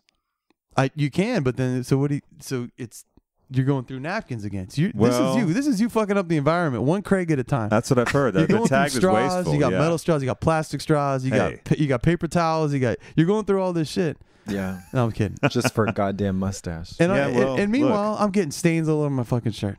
Well, look, teach their own, right? I guess. Yeah, I'm trying. Is this another Eastside Westside thing? I guess in the Westside you use straws, and the Eastside you just pour it all over your face. You're like a wild animal. Just smash your face into the bowl. Yeah. We have a trough. Then you go piss in the hot tub. Totally. Yeah. Waiting for Ed to come in and piss in the hot tub. Yeah. Hot tub. It's a weird thing. You know, the hot tub is a very intimate place, and the temperature keeps those Keeps those bacteria nice and warm. Yeah, nice and juicy, fresh and ready. Don't you like a plural bacteria? Bacterias. The bacteria. It's like when you're making sexuals, right? Yeah. Sexuals. Yeah. I love an improper plural, by the way. Oh, me too. What do we got going here? That is a gift from Devin Green to Brian. The Devin Green? Devin Green, who was just Welcome to my home, Devin? Yes, that's right. You know, I play shit. drums with her every Sunday at Akbar. What? Yeah. She's dope. She's the hilarious. best. We just taped a double episode My with her. vagine. Yeah. She's fantastic. Her talent, but she also sometimes calls so it. that's something Dede put me on to Devin Green maybe 10 years ago. Yeah, she's so funny. She's the Early best. YouTuber. Yeah, no, she's been on the show too. So there's an earlier She's episode. dumb funny, man. And you got the new one coming up that's really good. Oh, I'm a fan. I'm a fan. She's great. I mean, we could close out with the song that I remember you said you guys love that Hott Garbage too. Hit me. All right. Yeah. Hit me with that hot, fiery garbage. Hot fire stank. It smells like the New Beverly bathroom. That's true. Well, it smells like Jake Shears' bathroom. During one of his Monkey Island parties. Yeah. Shout out to my old intern. I won't name him, but I had an intern who's now a very successful composer. Yeah. He was broke and he was an intern, so I used to take him out for lunch every day. Yeah. He used to go to next to my studio on Magnolia in Burbank. Used to be a Paquito Mas. Now, what's that? A Paquito Mas? Paquito Mas is sort of like a one of those high-end boxers Taco Bell. Oh, okay. And he used to get a carnitas quesadilla. Yeah. With all the trimmings every day. Yeah. Mm-hmm. Which is probably like 2,000 calories or something. I see. Wow. Yeah. And then he used to destroy the toilet. And he was in a separate room, and the bathroom was at the end of the hallway. And these are soundproof rooms. Soundproof rooms with individual ventilation. Oh. And I would catch the wind. Something fierce. I don't know if it was, he smoked American spirits, maybe the combination. That's a rough combo. Did you drink a lot of coffee? He drank coffee, American spirits, and then mixed in that Paquito Mas. Whoa, that Paquito Mas throws that combination into another realm. The other thing that really kills you is like if you had like bran muffins for breakfast, but then you decide to go out for Indian. Ooh, that's and not then a good you said combo. too much fiber, too much spice. Yeah, with bran. Sure. Not a good combo. No. Just blowing hot shit on your butthole. Anyway, so gotta go. No, any final parting words to the? Yeah, there's a place I wanted to tell you about. And it means a lot to me. It's a special place in my heart. Oh, cool. No, I'm interested. Where's that? It's like a gathering place for people, like-minded individuals. Oh, interesting. That sounds wonderful. It's like a place where people that have sort of a higher level of curation to their entertainment. Sure. Okay. Oh, yeah. This isn't a theater. Is it? Matter of fact, it is. No, really? No way. I think my friend Jake Shears was telling me about this place. What's it called? I'm shitting myself. It's called the New Beverly Theater. Oh my God! I've never heard about that. This is news to me. You guys should check it out. Do you think I'd like it? Maybe in December when it reopens. Oh, right. The New Maybe Beverly. that's probably the best time because I think it's reopening in December. Yeah, that sounds cool. I'll see you guys then. All right. Yeah, sounds good. Maybe we'll get together and check it out sometime. Yeah. All right. Thank you so much for coming on the show. Please leave your pants at the door. I will, of course. He brings extra ones in the car just for that purpose. Yeah. He's a pro. He's a pro. He's been all around this. I've been around the world and I can't find my baby. I don't know. And I don't know why. Can I share with you something before you go very quickly that's very important? Do you know that God loves you? What if God was one of us? Ooh. That's a game changer. You could be saying that while being God to me. Just a guy like one of us. Yeah. Just around like one of just a slob like one of us. Yeah. Not wearing pants like one of us. Yeah. In Hot Dog Club. Hot Dog like Club. one of us. Shout out to Hot Dog Club. Yeah. Yeah. Maybe go to New Beverly. Shout out to like Chipotle. Yeah, and Chipotle. To my GI tract. How did that work out, by the way? So you stopped at Chipotle on the way over. I did. Now, did you piss out of your own nasty ass? Or I didn't. I wonder if there's a storm coming. Mm-hmm. Sure. Does it sometimes happen like that? You did say that sometimes you're blocked up a bit. So will you have like a feeling of... I wish. I experimented with the coconut MCT oil this morning. Now, what does that do? Or what is it supposed to do? It does it to me one more time. I see. See, that's in one of the smoothies that I have. I have this freezer full of smoothies. Poops, I did it again. Oh, I see. Because I got a freezer full of smoothies from this joint called Daily Harvest. Yeah, Dede's into that. That's in the little white containers. Yeah, I love them. You're paying for a lot of packaging there. I'm not paying for anything. Hey, hey! Shout out to dailyharvest.com. Look out the promo code. Yeah. My suggestion would be to get a Tahava sponsorship because You shared Tahana with me on a number of occasions. That's right. That's right. We enjoyed them. Yeah. Where did we enjoy those before? And it's true that if you share Tahana, nothing really bad truly happens. That's true. That's true. Yeah. Well, listen, once again, this has been a wonderful conversation. Another wonderful conversation with Tim. Thank you so much for coming by. Yeah. Thanks. I'm honored to be on this monolith. Oh, that's very sweet. That's very sweet. Thank you. And now I think we should tape one because I feel like we got a good energy going. Yeah. Okay. And great rehearsal. Yeah, it was so good. start from the beginning. Yeah. Which, okay. Yeah. So I got it all everything. memorized. I got the whole thing. Good. If you have a few words that change here or there, the part about you with a Thai prostitute, but everything else that's I got. fine. If you forget that part, no problem. Okay. No problem at all. You're gonna cut out all that stuff you were saying about. Yeah. Okay. Yeah. Well, what I'm gonna do is I'll put a beep in there. It's not even funnier. A beep. There you go. Yeah. Okay. All right. Well, Shout any out to parting beeps. words, Brian? Go with God. Go He with loves God. you. Let Jesus take the wheel. Yeah. Yeah. Yeah. And on that note, Let Jesus cop a feel. Let go. Let God. Yeah. And stay prayed up. Yeah. Stay prayed up. How are you doing? I'm blessed. I'm blessed. I'm prayed up. I'm prayed stay up. Prayed up. Stay prayed up. Stay prayed up. All right. So Okay. yeah, that's good. So we're just gonna go out with this number, and thank you again, Tim. We really appreciate it. Thank you, Tim. So now Thanks, you can hear guys. this track, which is Thanks for unavailable including me. elsewhere except on the B side. Jerry Reed and High Rollin'. Good night, everyone.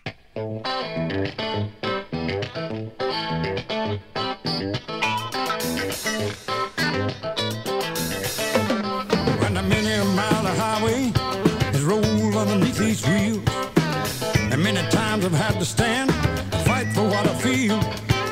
But anything worth believing is worth fighting to believe.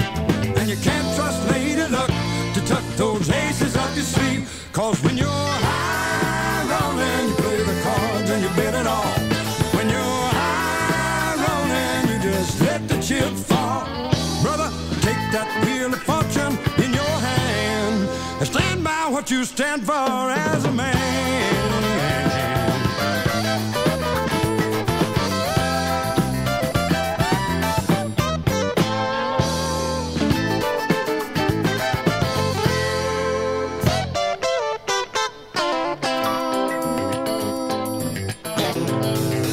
Well, life can bring you to your knees, boy, but that don't mean that you have to crawl. Reach back and find some backbone when your back is up against the wall. They may stack that deck against you, but you can damn sure take your cuts. When it gets down and dirty, that's when you got to trust your guts. Cause when you're high rolling, you play the cards and you get it all. When you're high rolling, you just let the chips fall. Brother, take that wheel of fortune in your hand and stand by what you stand for as a man. Oh, oh, oh.